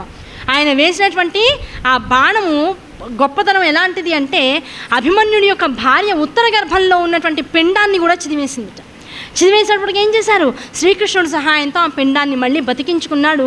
అనేకమైనటువంటి పరీక్షలకి ఒగ్గినటువంటి వాడు, కడుపులో ఉండంగానే బ్రహ్మాస్త్రాన్ని దెబ్బ పొందినటువంటి వాడు, బ్రహ్మాస్త్ర పరీక్షలో కూడా నెగ్గినటువంటి వాడు కనుక పరీక్షిత్తు అనేటువంటి పేరుతో జగత్తులోకి వచ్చాడు. ఉత్తర అభిమన్యుడి యొక్క కొడుకు పరీక్షణ్ మహారాజు అయినాడు. ఆ పరీక్షణ్ మహారాజు జగత్తులోకి వచ్చిన తర్వాత ఇప్పుడు ఏమైంది, ఆ పరీక్షణ్ మహారాజుకు మొత్తం రాజ్యాన్నంతటిని ఇచ్చి పాండుపుత్రులు ఉన్నారు, నాయన ఇంత యుద్ధం చేశాం, మాకేం మనశ్శాంతి లేదు, నువ్వు రాజ్యాన్ని చూసుకో. ఈ లోపల ఏమైంది, ఈ రాజ్యాన్ని చూసుకుని మొత్తం పరీక్షణ్ మహారాజుని ఇంకా చదువు చెప్పించి పైకి తెచ్చుకునే లోపల ఈ ధృతరాష్ట్రుడు పిల్లలందరూ పోయారు. ఇప్పుడు ఎవరు వంశానికి మొత్తం మనకి ధర్మరాజు ఒక్కడే పోషించేవాడైపోయినాడు. ఆ ధర్మరాజుని అడిగి, నాయన నీ దగ్గరే ఉంటాను, ఏమనుకోకు, నన్ను పోషించు అని అడిగారు ధృతరాష్ట్రుడు, ఆయన భార్య ఇద్దరు కూడా. అయ్యో నాన్నగారు, పెదనాన్నగారు మీరు అలా అనకండి, నా దగ్గర ఉండండి అన్నాడు. రోజు పోషించాడు. కొన్ని సంవత్సరాల పాటు, 30 సంవత్సరాల పాటు ధృతరాష్ట్రులు వాళ్ళందరూ కూడా ఈయన దగ్గరే ఉన్నారు. పోషించి అందరూ చక్కగా గౌరవంగా చూసేవారట. భీముడు మాత్రం నిమిషం కోస్తూ ఉండేవాట. నీ వల్ల ఇలా అయింది, నువ్వు దుర్మార్గుడు అంటూ రోజు వేలెత్తి చూపిస్తూ ఉండేవాట. ధృతరాష్ట్రుడు భరించలేకపోయేవాడు. దాంతో కొన్ని సంవత్సరాలు అయిపోయిన తర్వాత విసిగి వేసారిపోయిన ఆయన, నేను ఇంకా అరణ్యవాసానికి వెళ్తాను, సన్యాసాశ్రమ దీక్ష వానప్రస్థాశ్రమంలోకి వెళ్ళిపోతాం కనుక మాకు అనుజ్ఞని ఇవ్వన్నారు. సరే నాన్నగారు మీకు ఎలా అనిపిస్తే అలా జాత్త అని మంది బలమలా నుంచి మొత్తం పంపించారు. ధృతరాష్ట్రుడి యొక్క 2 భార్యలు, దాంతోపాటుగా నేను వెళ్తానని విదురుడితో పాటు ఇంకా నేనేం చేయనని చెప్పేసి కుంతీదేవి, వీళ్ళందరూ కూడా కలగట్టుకుని అరణ్యానికి వెళ్ళిపోయారు. అక్కడ చక్కగా అద్భుతమైనటువంటి ఆశ్రమాన్ని నిర్మించుకుని ఎవరికి వాళ్ళు తపోధనులై ఆనందాన్ని అనుభవిస్తూ ఉన్నారట. ఈ లోపల ఇక్కడ రాజ్యభారం అంతా మోస్తున్నారు. ఎవరికి వాళ్ళకి విరక్తి వైరాగ్యం వచ్చేస్తున్నాయి. ఎందుకంటే అందరినీ చంపిన తర్వాత దక్కినటువంటి రాజ్యం, దాని మీద పెద్దగా మోహం లేదు, అంతకు మునుపు లేదు, ఇప్పుడు లేదు. కానీ భారాన్ని వహించాలనేటువంటి ఒక కర్తవ్య దీక్షతో అన్నీ చేస్తూ పోతున్నారు. కొన్నాళ్ళు జరిగింది, తల్లిదండ్రుల్ని చూడాలనేటువంటి కోరిక మన ధర్మరాజుకు కలిగి అయ్యా ఇన్నాళ్ళైందో 10 ఏళ్ళు గడిచిపోయింది, వాళ్ళు రాజ్యం విడిచి వెళ్ళి ఒకసారి వాళ్ళని చూసొద్దాం అనుకున్నాడు. చూసొద్దామంటే మొత్తం అన్నదమ్ములందరూ మేము వస్తూ ఉన్నారు, భార్యలు వస్తూ ఉన్నారు, తీసుకువెళ్ళారు. ప్రశాంతంగా తల్లిదండ్రుల్ని చూసుకున్నారు, ధృతరాష్ట్రుని పలకరించారు, మొత్తం ఆయన భార్యల్ని పలకరించారు. అన్నీ ఆయన విదురుడు కనబడలా. అమ్మ విదురుడు ఎక్కడున్నాడని కుంతీదేవిని అడిగారు. అంటే నాయన ఇంతకి దూరంగా మా సాంగత్యం కూడా వద్దనుకుని విపరీతమైనటువంటి తపస్సు చేస్తున్నాడు, చిక్కి శల్యమైపోయాడు. వీళ్ళు కూడా చిక్కి శల్యమైపోయారట. చిక్కి శల్యమైపోయాడు, ఒకసారి వెళ్ళి దర్శించుకురండి అన్నారట.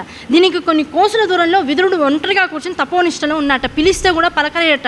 ఎండిపోయినటువంటి ఆకు ఇంకా ముట్టుకుంటే విరిగిపోతుందన్నంత స్థాయికి ఎండిపోయాట. తపోనిష్ట గరిష్ఠుడిగా మారిపోయాట. 2 సార్లు పిలిచినా పలకలేదట. ఆయన చూస్తుండగానే విదురుడు శరీరంలోంచి ఒక కాంతి పుంజం ముఖం దాకా వచ్చి, ఆ ముఖంలో ఉన్నటువంటి కాంతి పుంజం యుధిష్ఠిరులో మన ధర్మరాజు లోపలికి వెళ్ళి లుప్తమైపోయిందట. కారణం ఏమిటి అంటే, ఏమంటే విదురుణ్ణి కూడా మరి 7 చిరంజీవుల్లో ఒకళ్ళగా చెప్తారు కదా, మరి అలాంటి వాడు దేహాన్ని చాలించడం అనేటువంటిది ఎలా కుదురుతుంది అంటే, దేహాన్ని చాలించడం అంటే ఈ దేహం పడిపోయింది తప్ప చిరంజీవిత్వాన్ని యుధిష్ఠిరులోకి పంపించి తాను మాత్రం హాయిగా ఆనందాన్ని అనుభవిస్తూ మోక్ష మార్గాన్ని పట్టేశాడు. ఆ యుధిష్ఠిరులోకి ఎప్పుడైతే ఆ తేజోపుంజం వెళ్ళిపోయిందో యుధిష్ఠిరుడికి అర్థమైపోయింది. మిగతా కార్యక్రమాలన్నీ చేసుకున్నాడు, యువతలకు వచ్చేసాడు. ఆ విదురుడు యొక్క మరణ వార్త వినేటప్పటికీ దుర్యోధనుడు మన ధృతరాష్ట్రుడు కూడా బాధపడ్డాడు. అయ్యో తమ్ముడు వెళ్ళిపోయాడు, ఇంకా మేము ఎప్పుడు రాలిపోతామో అనుకున్నాడు. నాన్నగారితోనే మొత్తం అందరూ కొన్నాళ్ల పాటు అక్కడే వాసం చేశారు. ఈ లోపల వ్యాసుల వారు ఓ రోజు గంగానదీ తీరంలో పర్యటిస్తూ వీళ్ళ ఆశ్రమం దగ్గరకు వచ్చారు. అక్కడే మొత్తం ధర్మరాజు సోదరులందరూ ఉన్నారు, ధృతరాష్ట్రుడు ఉన్నాడు, కుంతి ఉంది, అందరూ ఉన్నారు. అక్కడికి వచ్చి కాసేపు కూర్చుని వాళ్ళకి మంచి చెడు మంచి మాటలు చెప్పి వైరాగ్య చింతనని ఇంకాస్త వాళ్ళలో పెంచేటువంటి ప్రయత్నం చేసినటువంటి వ్యాసుల వారిని ధృతరాష్ట్రుడి యొక్క భార్య ఆవిడ అడిగిందిట, ఎప్పుడో యుద్ధం మొదలవక ముందు నా దగ్గర నమస్కారం చేసి యుద్ధభూమిలోకి వెళ్ళారు నా 100 మంది పుత్రులు. మీ అనుగ్రహంతో మీరు అంబని విశేషంగా ఆరాధిస్తారట, మీరు పిలిస్తే ఎక్కడి వాళ్ళైనా వచ్చి కళ్ళ ముందు ప్రత్యక్షమవుతారట. కనుక ఒక్కసారి మా మీద అనుగ్రహాన్ని వేసి నా 100 మంది కొడుకుల్ని ఒక్కసారి నా కళ్ళకి చూపించండి బాబు, ఒక్కసారి చూస్తాను, వాళ్ళకోసారి అలా చూసి ఆనందాన్ని అనుభవిస్తే ఇంకా జీవితానికి ఇంకో కోరిక అనేటువంటిది లేదు, ఇంకా జీవితాన్ని చాలిస్తాను అందుట. ఆ మాట ఆవిడ అనగానే వెంటనే పాపం సుభద్ర అక్కడే ఉంది, నా కొడుకు కావాలి అభిమన్యుడు, పాపం చిన్న పిల్లవాడు, అందరూ కలిసి చంపేశారండి యుద్ధభూమిలో, ఆయన్ని కూడా ఒకసారి చూపించండి అందుట. ఆవిడ అలా అనగానే ఇంకొకళ్ళని అడిగారట. ఇలా పోయినటువంటి కౌరవ పాండవ యుద్ధంలో పోయినటువంటి వారందరినీ ఒకసారి దర్శించాలనేటువంటి కోరిక అందరికీ కలిగింది. వ్యాసుల వారు వెంటనే జగదీశ్వరి అయినటువంటి అంబ స్తుతి చేశారు. చేసేటప్పటికల్లా ఆవిడ అనుగ్రహంతో మొత్తం అందరూ ఆ గంగానదీ తీరంలో ప్రత్యక్షమైనారు. వాళ్ళందరినీ చూసేటప్పటికీ వీళ్ళందరికీ ఆనందం కలిగింది, మూర్ఛ వచ్చింది, విపరీతమైనటువంటి బాధ కలిగింది. ఏడుస్తూ వాళ్ళలో ఉన్నటువంటి ఆ వేదనంతా తీర్చేసుకున్నారట. వేదన ఎప్పుడైతే కడుపులో ఉండిపోయినటువంటి వేదన ఇంకొకళ్ళతో పంచుకోలేని వేదన ఏదైతే ఉండిపోతుందో అది శరీరానికి మోక్షహేతువు కాకుండా ఆపేస్తూ ఉంటుంది. ఆ బాధ ఎప్పుడైతే ఇది తీరిపోయిందో, పైగా వ్యాసుల వారు ఏం చేశారు, అంబాష్టకం చదువుతూ వీళ్ళు ఎదురుకుండా అంబస్తుతి చేశారు. అంబస్తుతి విన్న కారణంగా ఇంకా ఈ దేహాల మీద కనపడాల్సిన వాళ్ళందరినీ ఒకసారి చివరి చూపు చూసేసాం, ఎవరిని చివరి చూపు చూడాలి, అది బాధ వీళ్ళకి. కనుక చివరి చూపు దక్కింది, ఇంక ఇప్పుడేముంది, ఇంక ఈ శరీరాలు పడిపోవాలనేటువంటి కృతనిశ్చయంతో ఆనందంగా ఉన్నారు. వీళ్ళందరూ ఇక్కడికి వచ్చారు. మళ్ళీ ఎవరి లోకాలకి వాళ్ళు ఎవరి సద్గతులు ఎలా పొందారో దాన్ని అనుసరించి వాళ్ళందరూ మాయమైపోయారు. వ్యాసుల వారు చెప్పారు, అమ్మ మనసుని దిటవు చేసుకోండి, మరణం అనేటువంటిది శరీరానికే తప్ప మనస్సుకి కాదు, ఆత్మకి కాదు. ఆ ఆత్మ పరమేశ్వరి స్వరూపం, దాన్ని జాగ్రత్తగా పరమేశ్వరి పాదాల దగ్గర ఎలా వచ్చిందో మన శరీరంలోకి అలాగే జాగ్రత్తగా తీసుకువెళ్ళి ఆవిడ పాదాల దగ్గర కైంకర్యం చేయాలి తప్ప దాని పట్ల వికార భావన మనకు ఉండకూడదు. కనుక శరీరం పడిపోతుందనేటువంటి వ్యధ మీరు పడకండి అని చెప్పేశారు. ఆ బోధతో అందరి మనస్సులు ఆనందాన్ని పడ్డాయి. ఈ లోపల ధర్మాదులందరూ కూడా మళ్ళీ హస్తినకి తిరిగి వచ్చారు. ఈ లోపల వీళ్ళు వచ్చినటువంటి 3 రోజుల తర్వాత ఈ ధృతరాష్ట్రుడు వీళ్ళందరూ ఉన్నటువంటి ఆశ్రమం ఏదైతే ఉందో దావాణలో ఒకటి వచ్చి మొత్తం కాలిపోయిందట. కాలిపోయి మొత్తం అందులో ఉన్నటువంటి వాళ్ళందరూ కూడా బూడిదైపోయినారు. మళ్ళీ మొదలు ధర్మాదులందరూ వచ్చారు. వాళ్ళందరికీ తర్వాత చేయాల్సిన ఉత్తర క్రియలన్నీ చేసేశారు. అయిపోయింది ఆ కార్యక్రమం, అక్కడితో అయిపోయింది. ఈ లోపల అర్జునుడు యాదవ కుల వంశం కూడా మొత్తం నిర్వీర్యం అయిపోతుందనేటువంటి విషయం తెలిసింది. యాదవులందరూ ముసలం పుట్టిన కారణంగా, ఒక మునుల శాపం కారణంగా ముసలం పుట్టింది. ఆ ముసలం కారణంగా ఒకళ్ళతో ఒకళ్ళు పోరాడుకొని మొత్తం యాదవ వంశం అంతా నశించిపోతుంది. బలరాముడు ఆ విషయాన్ని తెలుసుకుని స్వర్గారోహణం చేసేస్తున్నాడు. ఆ స్వర్గారోహణం జరిగే సమయంలో కృష్ణుడు పొదల మాటను పడుకుని ఉంటే వాలి తర్వాత జన్మలో పుట్టి ఒక బోయవాడిగా పుట్టి అలా కాలు మీద కాలు వేసుకుని తటపటాయిస్తున్నటువంటి బొటనవేలు చిలక ముక్కని భావించి సందులోంచో బాణం వేసినందు కారణంగా శరీరాన్ని వదిలేశాడు కృష్ణుడు అనేటువంటి విషయం కూడా అర్జునుడికి తెలిసింది. ఒక్కొక్కడిగా వెళ్ళి మొత్తం యాదవంశం కృష్ణుడితో సహా మొత్తం యాదవంశానికి అంతటికీ కూడా తర్వాత ఉత్తర క్రియలన్నీ కూడా చేసి వారందరి భస్మాన్ని కూడా సముద్రంలో కలిపి ఏమాత్రము దేని మీద కోరిక లేనటువంటి వాడే, అంటే ఇంకేమన్నా కోరిక ఉందేమో, ఈ మరణాలు విపరీతంగా చూసామనుకోండి ఉన్న కాస్త కోరిక కూడా పోయి మొత్తం అంతా కూడా నైరాస్యంలోకి వైరాగ్య చింతనలోకి వెళ్ళిపోతుంది. అలా అర్జునుల్లో ఉన్నటువంటి వైరాగ్యాన్ని అంతటినీ బయటికి తీసుకొచ్చేసింది ఆ పరాత్పరి అనేటువంటి జగదీశ్వరి. అందరూ వెళ్ళిపోయారు. ఇంకొంతమంది కృష్ణుడి యొక్క పత్నులు గోపికలు మిగిలిపోయారు. ఆ గోపికలందరినీ కూడా జాగ్రత్తగా, అమ్మ మీరందరూ మాతో పాటు హస్తినాపురానికి వచ్చేసేయండి, అక్కడ జాగ్రత్తగా మీరు హాయిగా మీ జీవితాన్ని వెళ్ళదీసుకోవచ్చు, మీకు ఏ ఇబ్బంది రాదు అని వాళ్ళని వెంట తీసుకుని వస్తున్నాడు. ఆ వస్తూ ఉంటే పాపం ఆ గోపికలందరూ కాస్తో కూస్తో వస్తువో ఏదో దాటిపెట్టుకుని వస్తూ ఉంటే దొంగలు పడిపోయి ఉన్న వస్తువులన్నీ కూడా దొంగలించేశారట. అంటే ఏ వంశమంతా నశిస్తోంది అంటే ఆ వంశానికి ఇంకా ఉత్తరోత్తర ఒక రూపాయి కూడా మిగలకుండా మొత్తం నశింపజేస్తుంది ఆ తల్లి. ఇస్తే ఎలా ఇస్తుంది? వెలగపండులోకి గుజ్జు ఎలా వస్తుందో తెలియదు మనకి, అలా ఇచ్చేస్తుందట. తీసుకునేటప్పుడు ఎలా తీసుకుంటుంది, అది ఆ పీల్చేటప్పుడు ఆ కరి మింగిన వెలగపండు ఎలా ఉంటుంది, ఎక్కడ ఒక పగులు అనేటువంటిది ఉండదు. ఆ పగులు రాకుండానే లోపల ఉన్న గుజ్జునంతా లాగేస్తుంది. తీరా చూసి ఓహో ఇదేదో నిండు పండుని నెలకేసి కొడితే ఏమి ఉండదు, అందులో గుజ్జు ఏమి ఉండదు, మొత్తం అంతా డొల్లా ఉంటుంది. అలా అమ్మాయి అనుగ్రహం ఎలా ఉంటుందయ్యా అంటే ఇస్తే వెలగపండులాగా మొత్తం పూర్ణ కుంభంలో వస్తుంది, వెళ్ళిపోయేటప్పుడు కరిమింగిన వెలగపండులాగా మిగిలిపోతుంటా. అలా మొత్తం యాదవ వంశము ఇటు మొత్తం భరత వంశం అంతా కూడా ఏమీ లేని వాళ్ళగా మిగిలిపోయారు, దేని మీద ఆసక్తి లేని వాళ్ళుగా మిగిలిపోయారు. చివరికి ఏమైంది, ఇవన్నీ చూసి చూసి చూసి చూసి అర్జునుడు కూడా హస్తినకు వచ్చేసాడు. అన్నగారు ఇంకా దేని మీద మనస్సు లేదండి అన్నాడు. ఈయన అదే అన్నాడు ధర్మరాజు, మన 5గురం ఇంకా వెళ్ళిపోదాం, ద్రౌపదితో సహా మనందరం కూడా సముద్రంలో ఇంకా నెమ్మదిగా హిమాలయాలకు వెళ్ళిపోదాం పదండి అన్నారు. ఆ హిమాలయాలకు వెళ్ళే ముందు పరీక్షిత్తుని ఎవరైతే ఉన్నారో ఉత్తరాధికారి, ఆయన్ని సింహాసనం ఎక్కించారు. 6 కూడా హిమాలయాల్లోకి వెళ్ళిపోయారు. ఇంకా పరీక్షిత్ మహారాజు జాగ్రత్తగా వంశోద్ధారకుడిగా మొత్తం భరత వంశానికి అంతటికీ కిరీటాన్ని ధరించి మహారాజ్ఞత్వాన్ని వహించారు. తల్లిదండ్రులు చెప్పినటువంటి విషయాలు, చూసిన విషయాలు, యుద్ధాలు అన్నీ జాగ్రత్తగా తెలుసుకుని 30 ఏళ్ల పాటు ఒళ్ళు దగ్గర పెట్టుకుని రాజ్యం చేశాడు. కానీ మాయ కావాలిగా, ఆ జగదీశ్వరి అనుగ్రహం ఇలా లేదు కదా. ఒకరోజు వేటకు వెళ్ళాడు. ఈ వేట అనేది కొంప ముంచేస్తుంటుంది, అది క్రీడ. ఆ క్రీడ అనేటువంటిది చేస్తున్నప్పుడు ఏం చేస్తున్నారో తెలియదు వాళ్ళకి. ఓ రోజు పరీక్షిత్ మహారాజు వెళ్ళాడు. ఎలా? వేటకు వెళ్ళాడు. వెళ్ళి బాగా విశేషంగా క్రీడించాడు, మొత్తం అరణ్యమంతా శోధించాడు, ఎన్నో మృగాలను చంపేశాడు, చాలా అలసిపోయాడు. దాహం వేస్తోంది.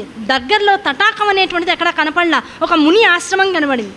ఆ ముని ఆశ్రమం దగ్గరికి వచ్చేటప్పటికల్లా ఆ దాహంతో అడిగాడు, ఆ మునిని అడిగాడు. ఏమడిగాడు? అయ్యా నాయన, నా గొంతు ఎండిపోతుంది అయ్యా, కాస్త మీ దగ్గర ఏమన్నా నీళ్లు ఉంటే నాకు కాస్త ఇప్పించండి అన్నాడు. అక్కడ శమీక మహర్షి యొక్క ఆశ్రమం అది. ఆ శమీక మహర్షి ఏం చేశాడు, తనలో తాను రమించిపోతూ ఎప్పటి నుంచో అలా తపస్సులో ఉండిపోయాడు. ఈయన పిలుస్తున్న ఆయనకేం వినపడట్లా, అంతర్ముఖమైపోయినాడు ఆయన. అంతర్ముఖమైనటువంటి శమీక మహర్షికి ఏమీ వినపడలా. అడిగాడు, 10 సార్లు అడిగాడు, 20 సార్లు అడిగాడు, మాట్లాడలా. కోపం వచ్చేసింది. రాజు కదా, ఆ మహారాజులో ఉండేటువంటి ఆ తామసిక గుణం బయటకు వచ్చేసింది. అక్కడే దగ్గరలో చచ్చిపోయినటువంటి ఒక పాము ఉంటే ఆ కోపం కొద్దీ ఆ పాముని బాణంతో లేపి ఈయన మెడలో వేసేసి, ఛీ, ఇది నీ పట్ల నాకు గౌరవం అనేటువంటిది 0 అని చెప్పేసి, ఇది నీకు నేను కానుకగా ఇస్తున్నా అని చెప్పి ఆయన మెడలో వేసి వెళ్ళిపోయాడు. వెంటనే ఆ చుట్టుపక్కల ఉన్నటువంటి ఆశ్రమవాసులైనటువంటి వాళ్ళందరూ ఈ విషయాన్ని చూసి, శమీక మహర్షి యొక్క కొడుకు శృంగి అనేటువంటి వాడు ఉన్నాడు, మహాతపోధనుడు. ఆ శృంగికి ఈ విషయం చెప్పాడు. ఫలానా పరీక్షిత్ మహారాజు వచ్చాడు, నీ తండ్రి మీద చనిపోయినటువంటి పాము కళేబరాన్ని వేసి వెళ్ళిపోయాడు అని చెప్పాడు. దాంతో వాడి కోపం వచ్చేసి తపోధనుడు అవడం మూలాన వెంటనే చెప్పాడు, ఏ చచ్చిపోయినటువంటి పాముని నా తండ్రి మెడలో వేసి అవమానించాడో ఇవాళకి సరిగ్గా 7వ రోజున తక్షకుడు యొక్క శాపం, వాడి యొక్క కాటుతో ప్రాణాలు వదులుతాడు, ఇదే నా శాపం అని చెప్పేసి నీళ్ళు వదిలేశాడు. వెంటనే చారుల ద్వారా పరీక్షిత్ మహారాజుకు విషయం తెలిసిపోయింది. ఇప్పటిదాకా జాగ్రత్తగా ఉన్నాను కదా, మా తండ్రి గారు ధర్మరాజు వారు చెప్తూనే ఉన్నారు కదా, నాయనా జాగ్రత్త, నా తాతగారు చెప్తూనే ఉన్నారు కదా, నువ్వు జాగ్రత్తగా ఉండు, ధర్మాన్ని విడవకు, ఎక్కడా కోపాన్ని తెచ్చుకోకు, ధర్మశీలతతో ఉండు, సాత్వికంగా పరిపాలించు రాజ్యాన్ని, నువ్వు ఒక్కడివే నిలబెట్టేవాడు అని ఇంత చెప్పాడు కదా, వినకుండా ఈ పని చేశాను. మునిశాపం తగిలింది. మరణం తథ్యం తెలిసిపోయింది పరీక్షిత్ మహారాజు. ఎంత మరణం తథ్యం అనిపించినా కాస్త లోపల ఇంకా ఏదో కోరిక. ఆ కోరిక ఏంటంటే తక్షకుడు యొక్క కాటు లేకుండా చచ్చిపోవాలి. తక్షకుడు అంటే భయం ప్రతి వాళ్ళకి. పాములు అనేటువంటి వంశానికి అంతటికి రాజు ఆయన రూపం ఎలా ఉంటుందిట అంటే ఈ ప్రపంచం అంతటికి పైన ఎక్కడో ఉంటుంది ఆ బుసగొట్టేటువంటి ఆ నాలుక. అంత గొప్ప మహోగ్రమైనటువంటి శరీరం కలిగినటువంటి వాడు. అసలు మనసులో ఆ పేరు తలిస్తేనే శరీరం వణుకుతుందట తెలియకుండా. అటువంటి తక్షకుడి చేతిలో మరణాన్ని ఇచ్చాడే, అది భయం వేస్తుంది అనేటువంటి బాధతో ఒంటి స్తంభం మేడని మానసిక తపోశక్తిని అంతా కూడా ధారపోసి కట్టించేసుకున్నాడు. ఆ ఒంటి స్తంభం మేడలో పైన ఎక్కడో 7వ అంతస్తులో కూర్చున్నాడు ప్రశాంతంగా. ఎలా ఉన్నాడు, మంచి మాటలు విందామని చెప్పేసి సుఖమహర్షికి కబురు పంపించాడు. అయ్యా, 7 రోజుల్లో మరణం వెంటాడుతోంది, మరణ వేదన శరీరాన్ని భయపెడుతోంది, తక్షక బాధ ఇప్పటి నుంచే శరీరాన్ని విరవిరలాడేటట్టు చేస్తోంది. మీరు చెప్పేటువంటి 2 మంచి మాటలు వింటే నేను సద్గతులు పొందుతానేమో అని చిన్న ఆశ కలుగుతోంది. మీరు వచ్చి నాకు మంచి మాటలు చెప్పండి, నాకు ఈ ఇబ్బందిని తగ్గించండి అని అడిగాడు. సుఖమహర్షి వచ్చాడు, ఒకటే విషయం చెప్పాడు. నాయనా, శ్రీకృష్ణ భాగవతాన్ని నీకు చెప్తాను, సప్తాహ దీక్షగా 7 రోజుల్లో చెప్తాను. ఆ హరినామస్మరణ చేసినటువంటి వాడికి ఏం కలుగుతుంది? మరణం అనేటువంటి భీతి పోతుంది. ఆ భీతిని పోగొట్టుకుని ఎవడైతే సప్తాహ దీక్షతో ఈ హరినామస్మరణతో కూడుకునేటువంటి భాగవతాన్ని వింటాడో అటువంటి వాడికి శరీరం పడిపోతుందే తప్ప వాడికి మళ్ళీ జన్మ రావడానికి అవకాశం లేదు. మోక్షం అనేటువంటిది కర్తలామలకం అయిపోతుంది. ఆ మోక్షం వచ్చిందా నువ్వు పడ్డ ఈ బాధంతా కూడా భగవతికి ఒక మాలగా వేసేటువంటి అనుగ్రహాన్ని కలుగుతుంది. కనుక మరణ భయాన్ని పక్కన పెట్టి నా భాగవతాన్నంతా విను అన్నాడు. ఏ రోజుకు ఆ రోజు సప్తాహ దీక్షలో రోజు భాగవత ప్రవచనం చేస్తున్నాడు. అంతా అయిన తర్వాత మళ్ళీ పరీక్షణ్ మహారాజు, ఏమిటో గురువుగారు ఇంత విన్నాను, విన్నంతసేపు ఆనందంగా ఉంటుంది, మళ్ళీ మంచం ఎక్కేటప్పుడు అయ్యి బాబాయ్ మరణం దగ్గరకు వస్తుంది అనేటువంటి భయం నన్ను వెంటాడుతోంది, మరణం అనే భయం మాత్రం పోవట్లేదు అన్నాడు. శుకుడు అదొక్కటే చెప్పాడు, మరణాన్ని ఒక్కదాన్ని భయంగా స్వీకరించకు, మనిషిగా పుట్టినటువంటి వాడికి మరణం తథ్యం, దాన్ని యాక్సెప్ట్ చేయి అన్నాడు. ఆ యాక్సెప్టెన్సీ రావట్లేదండి, భయం వేసేస్తుంది అన్నాడు. భయంతో ఉంటే కష్టమయ్యా, భయంతో ఉంటే ఎంత చేసినా సరే దానికి నిష్కృతి అనేటువంటిది ఉండదు. భయాన్ని విడనాడు అని చెప్పాడు. భయాన్ని విడనాళ్ళ 7 రోజుల సప్తాహ దీక్ష అయిపోయింది. సప్తాహ దీక్ష అయిన తర్వాత బయట ఎవరో విశేషమైనటువంటి యజ్ఞం చేసేటువంటి వాళ్ళు వచ్చారండి. వాళ్ళని మేము లోపలికి రానివ్వలేదు. సుఖమహర్షి చెప్పినటువంటి భాగవతం అంతా అయిపోయింది కదా, రాజుగారు సుఖమహర్షి గారికి ఇవ్వడానికి ఈ పళ్ళు ఇస్తారేమో అని చెప్పి మేము పళ్ళను పంపిస్తున్నామని పైకి పంపించారు. పళ్ళతో పెద్ద సమస్య లేదు కదా అని పైకి తీసుకొచ్చాం అని చెప్పేసి పరీక్షణ్ మహారాజు ఎదురుకుండా పళ్ళ బుట్టను పెట్టారట. ఈయనేం చేశాడు, అంతకన్నా శ్రద్ధగా ఆయనకి ఇవ్వడం కోసం ఇచ్చారు కదా అని చెప్పేసి ఈ పళ్ళన్నీ ఆయనకి దానం చేయడం కోసం అని చేతిలోకి తీసుకున్నట్ట. ఆ చేతిలోకి తీసుకునేటప్పటికి ఏమైంది, తెలియకుండా ఓ పండు కింద పడింది. దానం చేసే లోపల కింద పడింది. కింద పడేటప్పటికీ ఆ పండు లోపల చిన్న పురుగు రూపంలో ఉన్నట్ట తక్షకుడు. ఆ పండు విరగడం ఏమిటి, చెయ్యి విరిగింది, ఎందులోంచి పరీక్షణ్ మహారాజు చేతిలోంచి విరిగింది. విరగడంతోనే పరీక్షణ్ మహారాజు ముందు మహోనుగ్ర రూపమైనటువంటి తక్షక ప్రజాపతి యొక్క స్వరూపం కనబడి వచ్చేయడం ఏంటి, ఆ తక్షకుడు వస్తున్నాడు, వచ్చేసాడు, లోపల ఉన్నాడనేటువంటి ఆ శరీరానికి తెలిసేటప్పటికల్లా హాహాకారాలు చేసుకుంటూ పరీక్షణ్ మహారాజు భయోగ్రుడైపోయాడు. భయంతో కూడుకున్నటువంటి అరుపులు అరిచేసాట. ఆ భయంతో కూడుకున్న అరుపులతోనే తక్షకుడు వేసినటువంటి కాటుకి బూడిదైపోయాడు. బూడిద ఇంకా ఏం మిగలలేదు అందులో, దహనం చేయడానికి ఇంకేం మిగల, బూడిదైపోయాడు పరీక్షణ్ మహారాజు. అయిపోయింది, తక్షకుడు తను చేసిన పని అయిపోయింది. అమ్మయ్య ప్రశాంతం, ముని ఇచ్చినటువంటి శాపం నేను మా ఇంట్లో తీర్చేశాను, ఆయన స్వస్థానానికి ఆయన వెళ్ళిపోయాడు. ఈ లోపల పరీక్షణ్ మహారాజుకి జనమేజయుడు అనేటువంటి కొడుకు ఉన్నాడు. వాడు 16 సంవత్సరాల పిల్లవాడు. తండ్రికి ఇదంతా జరిగేటప్పటికి తండ్రి ఎలాగైతే వేటలో ఉన్నాడో పిల్లవాడు కూడా వేటకెళ్ళాట. ఇదంతా పూర్తి చేసుకుని పాపం తండ్రి శరీరం పడిపోయిందని తెలుసుకునేటప్పటికి వేట నుంచి వెనకాలకు వచ్చాడు. మంత్రులందరూ దగ్గర ఉన్నారు. చిన్నపిల్లవాడు 16 ఏళ్ల పిల్లవాడు, వాడికి ఏం తెలుస్తుంది, పాపం తీసుకువెళ్ళాడు. నాయన ఇగో ఇది నీ తండ్రి యొక్క అంతిమ స్థితి. ఆ బూడిదనంతా చూపించారు. ఆ బూడిదకే మళ్ళీ గంగానది తటాకంలోకి తీసుకువెళ్ళారు. దానికి ఉత్తరక్రియలు చేయించారు. అదంతా గంగానదిలో కల్పించారు. కానీ అయిపోయింది. మునిశాపం వల్ల నా తండ్రి పోయాడు, బాధపడ్డాడు. అయ్యో చివరి క్షణాల్లో నా తండ్రి దగ్గర నేను నా తండ్రికి ఎలాంటి మనోవేదన కలిగిందో దాన్ని తీర్చలేకపోయానే అని బాధపడుతున్నాడు. ఈ లోపల వివాహమైంది, ఆనందంగా జీవితాన్ని గడుపుతున్నాడు. కొన్నాళ్ల తర్వాత ఇలా జరిగి అసలు మునిశాపం వల్ల తండ్రి చనిపోయాడనేటువంటి ఆలోచనే తప్ప ఇంకొక ఆలోచన జనమేజయుడి మనసులో లేదు. వివాహమైంది, పిల్లలు పుట్టారు, అందరూ అయిపోయి కొన్నేళ్ల తర్వాత ఉదంకుడు అనేటువంటి మహర్షి ఒకడు వచ్చాడు. ఆ ఉదంకుడు అనే మహర్షి ఏం చేశాడు, పక్షపాతి కొద్దిగా పరీక్షణ్ మహారాజుకి ఈ మునిశాపం అనే దానికన్నా తక్షకుడు అనేటువంటి వాడి వల్ల మరణం సంభవించింది అనేటువంటి కోపం విశేషంగా లోపల ఉన్నటువంటి వాడు. ఆ ఉదంకుడు వచ్చి జనమేజయుడు ఎదుర్కొన్న సభలో నుంచి అసలు తండ్రి యొక్క మరణానికి సంబంధించినటువంటి దాన్ని ఏమంటారు, ప్రతీకారం తీర్చుకోవాలనేటువంటి కనీస ఇచ్చ లేనటువంటి కొడుకువి, నువ్వేం కొడుకువి అని తిట్టిపోస్తాడు. అయ్యా నేనేం తప్పు చేశాను, నా తండ్రిది మునిశాపం కదా, మునిశాపం ఎలా తగ్గుతుంది, దాన్ని తగ్గట్లుగా ఆయన వెళ్ళిపోయారు, తక్షకుడు చేతిలో మరణించాలని మునిశాపం కదా అన్నాడు. అయ్యా మునిశాపం కరెక్టే, తక్షకుడు వచ్చి కరిచాడు కరెక్టే, కానీ మునిశాపం లోపల తక్షకుడు వచ్చి కాటేసే లోపల ఒక చిన్న విచిత్రం జరిగింది. తక్షకుడు ఒక జూదం ఆడాడు, తప్పు చేశాడు. ఆ తప్పు వల్ల నీ తండ్రికి మరణం సంభవించింది, లేకపోతే నీ తండ్రి బతికేవాడు. ఏంటో చెప్పనా, ఆ కథ చెప్తాను విను. కశ్యపుడు అనేటువంటి ఒక గొప్ప బ్రాహ్మణుడు ఉన్నాడు. మంత్రములన్నీ కూడా ఆయన అధీనంలో ఉంటాయి. ఆ కశ్యపుడు అనేవాడు ఓ రోజు తన రాజ్యం నుంచి ఈ ఒంటి స్తంభం మేడ ఎక్కడైతే ఉందో ఆ స్తంభం ఈ పరీక్షణ్ మహారాజు ఉన్నటువంటి చోటుకి వస్తున్నాడు. ఆ వచ్చేటువంటి సమయంలో మాయారూపుడై ఈ తక్షకుడు అక్కడ ఉన్నాడు. ఈ కశ్యపుడు ఏదో రకరకాలు మాట్లాడుకుంటూ ఓ చెట్టు కింద రెస్ట్ తీసుకుందామని వచ్చాడు. ఆగాడు. ఆగి అబ్బా కొన్నాళ్లలో నేను చాలా ధనవంతుని అవ్వబోతున్నాను, ఇంకా ఆ ధనంతో ఏం చేయాలని లెక్కలేసుకుంటున్నాడు. ఈ తక్షకుడు ఆ చెట్టు పైనే ఉన్నాడు, మాయారూపంలో ఉన్నాడు. ఈ బ్రాహ్మణుడు కదా, తను కూడా బ్రాహ్మణ వేషంలో కిందకి దూకి ఏమిటయ్యా లెక్కలేస్తున్నావు అన్నాడు. నేను ఫలానా పరీక్షిన్ మహారాజుకిట తక్షకుడు ద్వారా మరణం వస్తుందిట. ఆ మరణంలో ఎప్పుడైతే పరీక్షిన్ మహారాజు పోతాడో నాకు నాగమంత్రం తెలుసు, దానికి తరుణోపాయం తెలుసు, నాగకాటుకి తరుణోపాయం కూడా నా దగ్గర మంత్రం ఉంది. ఆ మంత్రం వేసి పరీక్షిన్ మహారాజుని మళ్ళీ బతికిద్దాము. ఎప్పుడైతే పరీక్షిన్ మహారాజు చనిపోయినవాడు మళ్ళీ బతుకుతాడో బోల్డ్ ధనం ఇస్తాడు. ఆ ధనమంతా తెచ్చుకుని నేను నా జీవితాన్ని బాగు చేసుకుందామని లెక్కలేసుకుంటున్నాను. ఎంత ధనం వస్తుంది, ఆ ధనంతో ఎన్ని ఇళ్ళు కట్టుకోవచ్చు, నా భార్య పిల్లల్ని ఎంత బాగా చూసుకోవచ్చు అని లెక్కలేసుకున్నాను. ఎలా బతికిస్తావు? తక్షకుడు అంటే మామూలు మాట, అసలు తక్షక కాటు అంటే ఎలా ఉంటుందో నీకు తెలుసా అన్నాడు. అయ్యా తెలుసో తెలీదో ఎటువంటి కాటునైనా నేను తీర్చగలను, దానికి మంత్రం వేయగలను అన్నాడు. అయితే ఓ పని చెప్తాను, నేను ఎవరో తెలుసా నీకన్నాడు. తెలియదు అన్నాడు. నేనే తక్షకుడిని స్వస్వరూపాన్ని పొందాడు. ఇగో ఇప్పుడు నువ్వు కూర్చున్నటువంటి ఈ మర్రి చెట్టు ఉంది కదా, ఇంత పెద్ద చెట్టు కదా ఇది, ఈ చెట్టుని కాటేస్తాను, దాన్ని నువ్వు మళ్ళీ యథారూపానికి కనుక తెచ్చినట్లయితే అప్పుడు నేను నమ్ముతాను అన్నాడు. సరే అయితే కాటేయండి అన్నాడు. కాటేశాడు. అంత పెద్ద మర్రి చెట్టు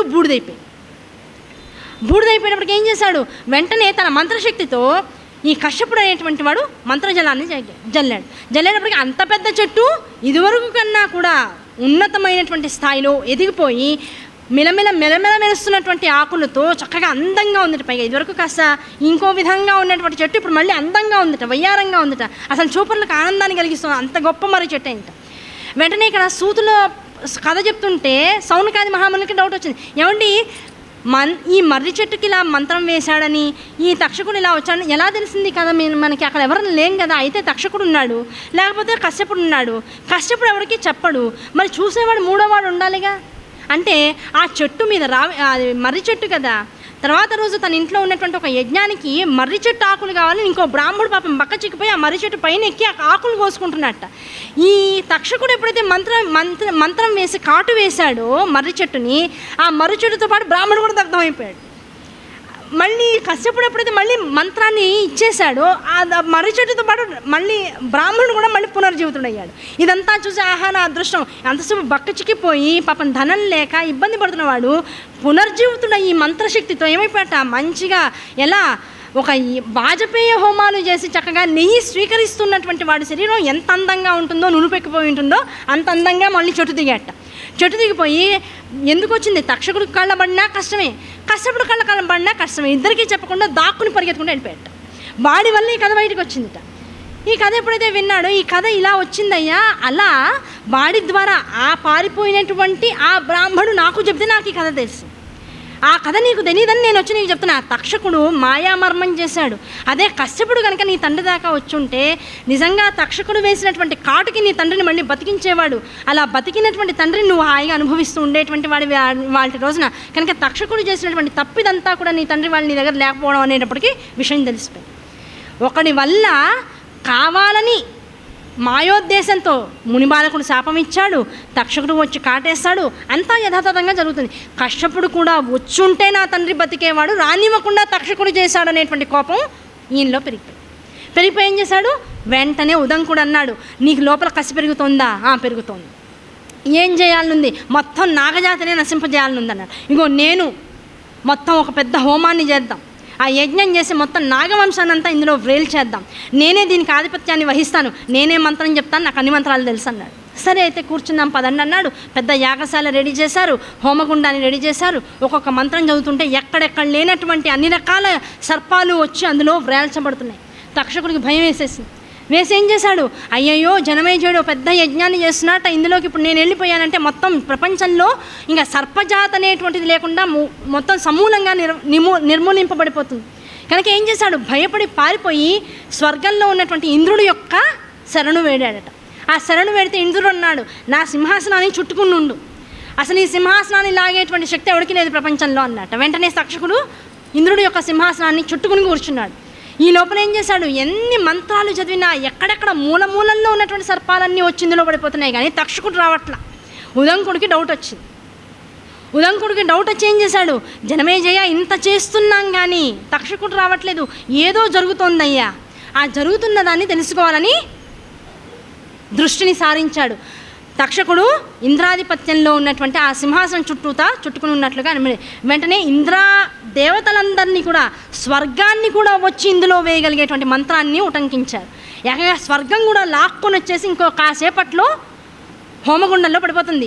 ఇంకా స్వర్గమే వస్తుంటే ఇంద్రుడు ఎంతటి వాడు, ఇంద్రుడు సింహాసనం ఎంతటిది, ఆ ఇంద్ర సింహాసనాన్ని చుట్టుకున్నటువంటి తక్షకుడు కూడా వచ్చి అందులో పడిపోవాలి.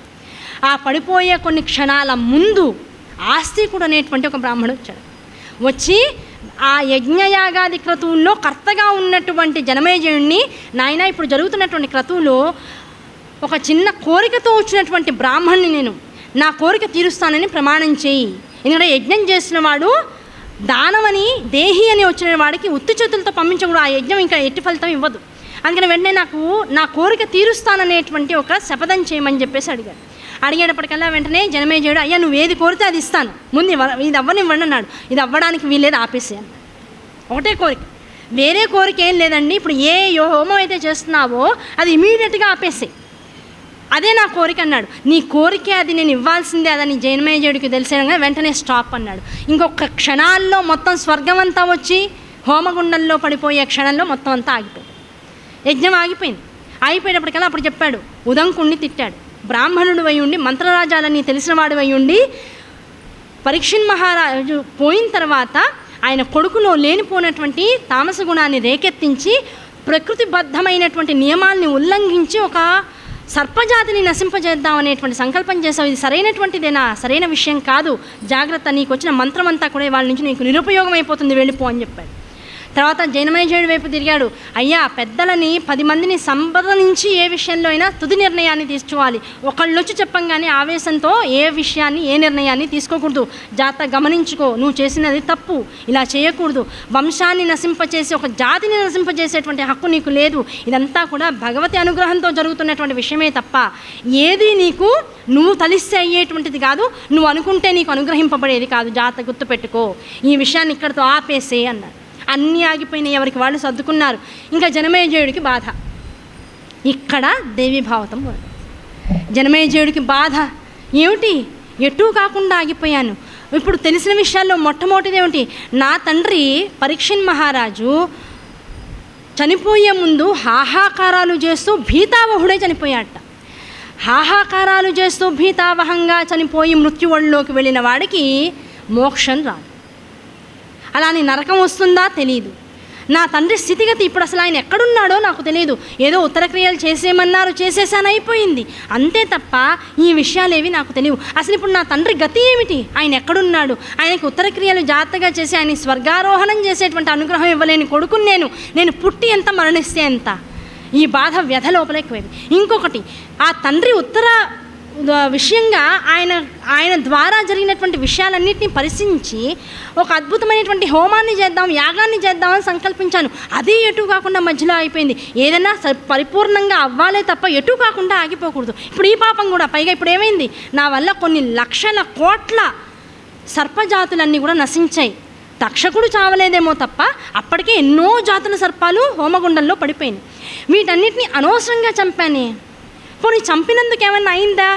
యజ్ఞమూ పూర్తి కాలేదు, నా తండ్రికి ఉత్తరోత్తర స్వర్గం లభించలేదు. అలానే నేను చేసినటువంటి యాగ ఫలం అంతా కూడా నిష్కృతి అయిపోయింది, ధనమంతా కూడా అన్యాపకాంతం అయిపోయింది. పైగా వీటన్నింటినీ వెండడం వల్ల, అవి నా మనస్సులో ఉండడం వల్ల చిత్తశాంతిని కోల్పోయాను. ఇంకా నాకు మరణమే శరణ్యం అనుకున్నాడు. జనమేజయుడికి విపరీతంగా బాధ కలిగింది. ఇంకా మరణమే తప్ప ఇంకొకటి లేదు, ఇంక ఈ మరణం తప్ప నాకు ఇంకేమీ వద్దనుకున్నాడు. ఇదంతా కూడా బ్రహ్మదేవుడు పైనుంచి చూస్తున్నాడు. ప్రతిదాన్ని గమనించేవాడెవడు? బ్రహ్మదేవుడు. వెంటనే వ్యాసుల వారిని పిలిచారు. వ్యాసుల వారిని పిలిచి, అయ్యా, మీరు ఒకసారి జనమేజయుడి దగ్గరికి వెళ్ళండి, అసలు జరగవలసిన కార్యమంతా ఇక్కడి నుంచే జరగాలి. ఇదంతా ఎందుకు చెప్పాం? మీ వల్ల భరత వంశమంతా వృద్ధి చెందింది. మీ వంశానికి సంబంధించిన వాడే జనమేజయుడు, మీ వంశానికి సంబంధించిన వాడే పరీక్షిన్ మహారాజు. మీ వల్లే వీళ్ళందరూ కూడా పుట్టారు. కనుక ఏ భగవతి అనుగ్రహంతో అయితే వీళ్ళందరినీ జగత్తులోకి తీసుకొచ్చావో, ఆ జనమేజయుడు ఈ జగత్తులోకి వచ్చి ఎటుగానటువంటి మానసిక స్థితిలో తల్లల్లాడుతున్నాడు. రాజ్యాన్ని కూడా పక్కన పెట్టేశాడు. ఈ మానసిక క్షోభతో, ఈ విపరీతమైనటువంటి వేదంతో నరకాన్ని శరీరం వదలకుండానే అనుభవిస్తున్నాడు. కనుక నరకం నుంచి వాడిని బయటికి తీసుకురండి, ఏం చేస్తారో మీ ఇష్టం అని చెప్పి పంపించాడు. వ్యాసులు తనంతట తానుగా బ్రహ్మదేవుని ఆదేశంతో జనమేజయుడి దగ్గరకు వచ్చాడు. వచ్చి, నాయన ఎందుకంత బాధపడుతున్నావు, ఎందుకంత ఇబ్బంది పడుతున్నావు, నీ కష్టం ఏంటో నాకు చెప్పంటే ఇదంతా చెప్పుకొచ్చాడు జనమేజయుడు.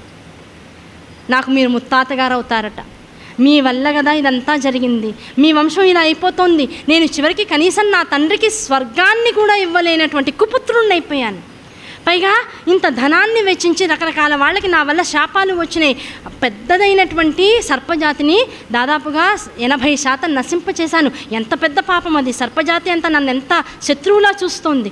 ఇన్ని పాపాల మధ్యలో అసలు ఇప్పుడు నా వంశాన్ని, నా రాజ్యాన్ని నేను పోషించాలా, పాలించాలా, ఇవేమొద్దు, నేను అరణ్యానికి వెళ్ళిపోతాను, లేదు శరీరాన్ని వదిలేస్తాను, ఇంతమించి ఇంకా నాకు గతి లేదు. పైగా ఈ శరీరాన్ని వదిలే లోపల అసలు ఇప్పుడు నా తండ్రి గతి ఏమిటి, ఆయన ఎక్కడున్నాడు, అసలు ఆయన ఎందుకు నేను ఇంత వదిలేశాను, నాకెందుకు బుద్ధి లేదు, నాకెందుకు ఇన్ని వేదాంగాలు చదువుకుని ఇంత తెలివితేటలున్నవారని మొత్తం రాజ్యాలని నన్ను ప్రస్తుతిస్తుంటే నా తండ్రికి న్యాయం చేయలేని వాడిగా నేను ఉండిపోతున్నాను, ఏమిటి నా జీవితం అని బాధపడ్డాడు. వెంటనే చెప్పాడు, అయ్యా నేను ఒక్క విషయం చెప్తాను, ఒక్క విషయం గుర్తుపెట్టుకో, ఎన్ని విషయాలు ఎలా ఉన్నా, ఎన్ని బాధలు ఎలా ఉన్నా, నీ తండ్రికి శుభగతులు కలగాలనేటువంటి కోరిక నీకు రావడం మంచి విషయం. ఎటువంటి మానసిక ప్రవృత్తితో జీవుడు చిట్ట చివరి క్షణంలో ఉంటాడో ఆ మనస్సుని అనుసరించి గతులు వస్తూ ఉంటాయి. ఆ గతి, అందుకనే అవసాన దశలో ఎటువంటి మనస్సు ఉంటే అటువంటి జన్మ వస్తుంది. నీ తండ్రి అవసాన దశలో భయంతో ఉన్నాడు, ఆ భయం కారణంగా స్వర్గం అయితే వచ్చి ఉండదు, అందులో డౌట్ లేదు. మరి అలా అని 7 రోజుల్లో భాగవత శ్రవణాన్నంతటినీ చేశాడు కదా, మరి ఆ పుణ్యం ఊరికే పోదు కదా, అయితే నరకం వచ్చి ఉండదు, నరకంలోకి వెళ్ళి ఉండడు, అలా అని స్వర్గారోహణం చేసి ఉండడు. కనుక నరకానికి స్వర్గానికి మధ్యలో వేళ్లాడుతూ ఉండుంటాడు. ఆ వేళ్లాడుతూ ఎటువంటి గతులు లేకుండా, ఎటువంటి నీరు లేకుండా పాపం ఇన్నాళ్ల పాటు ఆకలి దప్పికలతో ఉండి ఉంటాడు. ఆయనకి సద్గతిని నువ్వు ఇవ్వాలనుకుంటున్నావు కనుక నీకు ఒక అద్భుతమైనటువంటి పురాణాన్ని చెప్తాను, జాగ్రత్తగా కూర్చో. ఆ పురాణం ఏమిటో తెలుసా, మొత్తం ఈ జగత్తులన్నింటికి, ఈ సంకల్ప వికల్పాలన్నింటికి, వీటన్నింటికి కూడా మూలమైనటువంటిది పరాపర శక్తి అనేటువంటి ఒక జగదీశ్వరి. ఆవిడ ఎక్కడ ఉంటుంది, ఈ లోకాలన్నింటికి అతీతంగా ఉన్నటువంటి మణిద్వీపంలో ఉంటుంది. ఆ మణిద్వీపంలో ఉండేటువంటి ఆ జగదీశ్వరిని సంబంధించినటువంటి ఒక అద్భుతమైనటువంటి కావ్యం శ్రీమద్దేవి భాగవతం. ఆ భాగవత కావ్య రచన 18 పురాణాలు రాశాను, 18 ఉపపురాణాలు రాశాను. ఆ 18 ఉపపురాణాలు రాసిన తర్వాత మహాభారతం అనేటువంటి పంచమ వేదాన్ని రాశాను. వీటన్నింటికన్నా పూర్వమే వేదాన్ని 5 భాగాలుగా విభజించాను. అన్ని రకాలుగా విభజించి మొత్తం లోకోత్తరంగా అన్నిటినీ ప్రచారం చేసుకోగలిగాను, నా శిష్యులతోనూ ప్రశిష్యులతోనూ కొడుకుతోనూ సహకారంతో. ఇన్ని చేసినా మనశ్శాంతి రాలేదయ్యా. ఆ మనశ్శాంతి రాక గంగానదీ తీరంలో తిరుగుతూ ఉంటే నారదుల వారి సహాయంతో దేవీ భాగవతం అనేటువంటి ఒక దాన్ని రచన చేయవయ్యా, ఇంత మనశ్శాంతి లేనటువంటి, ఇంత చింతాక్రాంతుడు అయినటువంటి నీ మది శాంతతను పొందుతుందనేటువంటి ఒక ఉపదేశాన్ని స్వీకరించాను. నీలాగే తర్జన భర్జన పడిపోతున్నాను నేను కూడా. పిల్లాడు దూరం అయిపోయాడు, ఇన్ని రాసినా మనశ్శాంతి లేదు, ఎక్కడా కూడా నాకు తర్వాత అడుగేమిటనేటువంటిది కనపడకుండా ఉన్నటువంటి సమయంలో ఇటువంటి ఉపదేశం దొరికింది. ఆ శ్రీమద్దేవి భాగవత రచన చేసిన మరుక్షణం ఇవాల్టి దాకా శోకం అనేటువంటిది నా దగ్గరికి రాలేదయ్యా, బాధ అనేటువంటిది నన్ను ఆవరించలేదు. పైగా ఈ జన్మ అసలు ఆ దేవీ భాగవతం రాయడం కోసమే వచ్చిందేమో అనేటువంటి ఒక అద్భుత స్థితిని నేను అనుభవిస్తున్నాను. అది రాసిన తర్వాత ఇక్కడ ఉంటూ కూడా స్వర్గంలో ఉన్నటువంటి అనుభూతిని నేను నిరంతరం పొందుతూ ఉన్నాను. ఆ తల్లి పాదపద్మాల దగ్గర మణిద్వీపవాసం చేస్తున్నాను అనేటువంటి భావన నాలో పూనుకుపోయి ఉంది. శ్రీమద్దేవి భాగవతం యొక్క గొప్పతనం అలాంటిది. అంత శ్రమ కోర్చి మనస్సు లగ్నం చేసి బ్రహ్మదేవుని యొక్క అనుగ్రహంతోనూ నారదుల వారి యొక్క ఉపదేశంతోనూ శ్రీమద్దేవి భాగవతం బయటికి వచ్చింది. ఆ దేవీ భాగవతం యొక్క గొప్పతనం 18,000 శ్లోకాలు, 12 స్కందాలు, అటువంటి అద్భుతమైనటువంటి రచన నీకు ఇప్పుడు చెప్తాను. దీన్ని విన్న తోడిని ఇప్పుడు ఏం జరుగుతుందో తెలుసా, నీ మనస్సులో ఏ భావన ఉంది, నీ తండ్రికి స్వర్గ సుఖాలు అంటే స్వర్గారోహణ జరగలేదు, ఆయన ఎటూ కాకుండా త్రిశంకు స్వర్గంలో ఉండిపోయాడు. అంటే మరణ సమయంలో వేదన పొందుతూ భయభ్రాంతులతో ఉన్నటువంటి వాళ్ళు. ఆ తర్వాత శాస్త్రం ఇంకో రూల్ చెప్తుంది, నేల మీద పోయిన వాడికి ఎక్కువ కర్మ చేయకపోయినా ఉత్తరగతులు తొందరగా దొరుకుతాయట. ఈ నేల మీద కాకుండా అంటే భూమి మీద కాకుండా భూమి పైన అంటే ఆకాశతత్వంలో కానీ జలంలో కానీ అగ్నిలో కానీ పడి చనిపోయినటువంటి వాళ్ళకి తర్వాత ఉత్తరగతులు కలగడం చాలా కష్టతరం అయిపోతుంది, వాళ్ళకి ఎక్కువ శాంతి చేయాల్సి వస్తుంది. నీ తండ్రి ఇప్పుడు ఎక్కడ పోయాడు? భూమి మీద పోలా, ఒంటెత్తు స్తంభంలో ఒక భవనాన్ని నిర్మించుకుని ఆ పైన 7వ అంతస్తులో నివసిస్తూ ఆ 7వ అంతస్తులో భూమి మీద, అంటే దాని మీద నుంచుంటే భూమి మీదే కానీ కాదు, తక్షకుడు యొక్క కోర్లకు ఎత్తబడినటువంటి వాడే భయావహుడై ప్రాణాలను వదిలాడు. అంటే ఆకాశతత్వంలో ప్రాణాలను వదిలేశాడు. ఆకాశతత్వంలో ప్రాణాలు వదిలాడంటే ప్రేత స్థితిని అనుభవిస్తూ ఉన్నాడు. ప్రేతత్వాన్ని ఇంకా తనలో ఉంచుకొని ఉన్నాడు. ఆ ప్రేతత్వం పోవాలి అంటే, అలాగే ఎటువంటి మానసిక స్థితిగతులతో పోయినా వాడికి ఉత్తమమైనటువంటి గతులు ప్రారంధంగా అంటే ప్రాప్తించాలి అంటే, దాంతోపాటుగా ఎటువంటి పాపకర్మలు బతికి ఉండంగా చేసినా ఆ చేసినటువంటి వాడు మరణ సమయంలో భాగవతాన్ని విన్నటువంటి అనుగ్రహ కారణంగా వాడికి ఉత్తమ గతులు ఈ దేవి భాగవత పారాయణ కనుక నువ్వు నా ద్వారా విన్నట్లయితే, శ్రవణం చేసినట్లయితే నీ తండ్రికి దాంతోపాటుగా నీకు కూడా, ఇంతకుముందు నీ వంశస్థులు ఎవరైతే ఉన్నారో వాళ్ళందరికీ కూడా, అలాగే నీ తర్వాత ఎంత భరతవంశం అయితే వృద్ధి చెందుతుందో అంతమందికి కూడా, నీ ముందు 14 తరాల వాళ్ళకి, నీ తర్వాత 14 తరాల వాళ్ళకి కూడా స్వర్గము కరతలామలకం అవుతుంది, మోక్షప్రాప్తి లభిస్తుంది. శ్రీమద్దేవి భాగవత శ్రవణం అంత గొప్పదయ్యా కనుక దాన్ని శ్రద్ధగా చెప్తాను, జాగ్రత్తగా విను. ఆ శ్రద్ధ అనేటువంటిది ఎక్కడ వస్తుంది? శుకుడు, నా కుమారుడు భాగవత ప్రవచనం చేస్తున్నంతసేపు నీ తండ్రికి చెప్తున్నాడు, భయాన్ని వదిలే, ఏ భయం? మరణ భయాన్ని వదిలి భాగవత శ్రవణాన్ని చేయమని చెప్పాడు.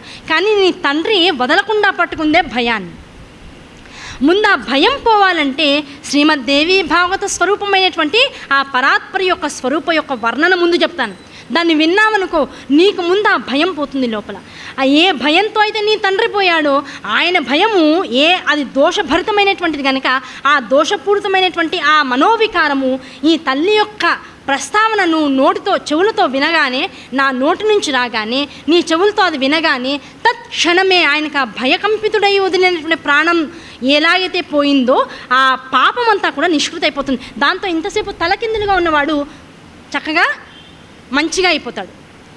అంటే ఇంతకాలం తలకిందులుగా ఉన్నాడు. ఆ తలకిందులుగా ఉన్నవాడికి ఏమవుతుంది? రక్తం అంతా మెదడులోకి వచ్చేసి శరీరం అంతా కూడా అది ఒక రకమైనటువంటి తిమ్మిరెక్కిపోయి ఉంది. అంత బాధలోంచి ఇప్పుడు నీ తండ్రి ఏమవుతాడు? సవ్యమైన దిశలోకి వచ్చేస్తాడు. ముందు దేవి యొక్క వర్ణన విను. ఆ దేవి వర్ణన విన్న తర్వాత ఒక్కొక్క స్కందాన్ని విశేషంగా చెబుతూ పోతాను. ఆ స్కందాలు ఒక్కొక్క దాన్ని వింటూ ఉంటే ధర్మము, అర్థము, కామము, మోక్షము, ఈ 4 చతుర్విధ పురుషార్థాలన్నీ కూడా నీకు అనుగ్రహింపబడతాయి. నీకు అనుగ్రహింపబడంగానే నీకు అనుగ్రహింపబడిన దాన్ని నీ తండ్రికి ధారాదత్తం చెయ్యి. ఆ పుణ్యకర్మనంతటినీ ఆయనకి ధారాదత్తం చేయడంతోనే ఆయన మణిద్వీపవాసిని అనేటువంటి ఆ భగవదీశ్వరి దగ్గరికి వెళ్ళిపోతాడు. ఇది నేను నీకు మాటిస్తున్నాను. ఇదంతా ఈ భాగవత శ్రవణం అంతా పూర్తి చేసుకున్న తర్వాత నేను స్వయంగా ఉండి నీతో అంబాయాగాన్ని చేయిస్తాను. ఆ అంబాయాగాన్ని చూసి చేసినటువంటి వాడు అసలు ఈ కష్టము ఆ కష్టమని కాదు, అసలు ఏ కష్టము లేకుండా తనకున్నటువంటి అన్ని మనోభ్రాంతుల నుంచి విడిపడినటువంటి వాడే సశరీరంతో మణిద్వీపానికి చేరుకుంటాడు. అటువంటి యోగాన్ని నీకు ఇస్తున్నాను. కారణం ఏమిటి? దేవీ భాగవతాన్ని నా చేతులతో రాశాను. ఆ దేవీ భాగవతాన్ని మొట్టమొదటి నా కొడుకైనటువంటి శుకుడికి నా నోటితో ప్రవచించాను. తర్వాత గృహస్థాశ్రమ ధర్మంలో ఉన్నటువంటి నీకే ప్రవచిస్తున్నాను. వ్యాసుల వారిచే డైరెక్ట్గా ప్రవచింపబడినటువంటి ఏకైక పురాణం దేవీ భాగవతం. ఆ దేవి భాగవతం ఎవరికి చెప్పారంటే తన వంశానుగతుడైనటువంటి జనమేజయుడికి చెప్పాడు. ఆ వంశాన్ని ఉద్ధరించాడు. ఆ భరతవనిలో, భరతఖండంలో, ఆ భరత వంశంలో ఉన్నటువంటి వాళ్ళందరినీ చరితార్థుల్ని చేశారు. అవకాశం వ్యాసుల వారికి ఎందుకు ఇచ్చింది అమ్మవారు? ఇంత వంశానికి పరాశర మహర్షి దగ్గర నుంచి ఇదంతా మూలం. ఆ పరాశర మహర్షికి సత్యవతి వచ్చిన దగ్గర నుంచి, ఆ సత్యవతి యొక్క పుట్టుక చేప కడుపులో జరిగినప్పటి నుంచి, ఆ చేప గర్భంలో ఆ వీర్యం పడ్డానికి ఉపరిచర వసువు దగ్గర నుంచి, ఆ ఉపరిచర వసువు దగ్గర నుంచి అంతకు ముందు ఉన్నటువంటి మొత్తం ఏ రాజుల చరిత్రలు అయితే మనం తెలుసుకుంటూ వచ్చామో అక్కడి నుంచి ఇదంతా భగవత్ సంకల్పం. కేవలం జనమేజయుడు, పరీక్షిత్తు ఇక్కడ సబ్జెక్ట్ కాదు. ఇంతకు ముందు ఉన్నటువంటి సబ్జెక్ట్ అంతటికి మూలమేమిటి? ఈ జగత్తంతా కూడా నిర్గుణ సగుణ స్వరూపమైనటువంటి ఆ అంబాచరితమే.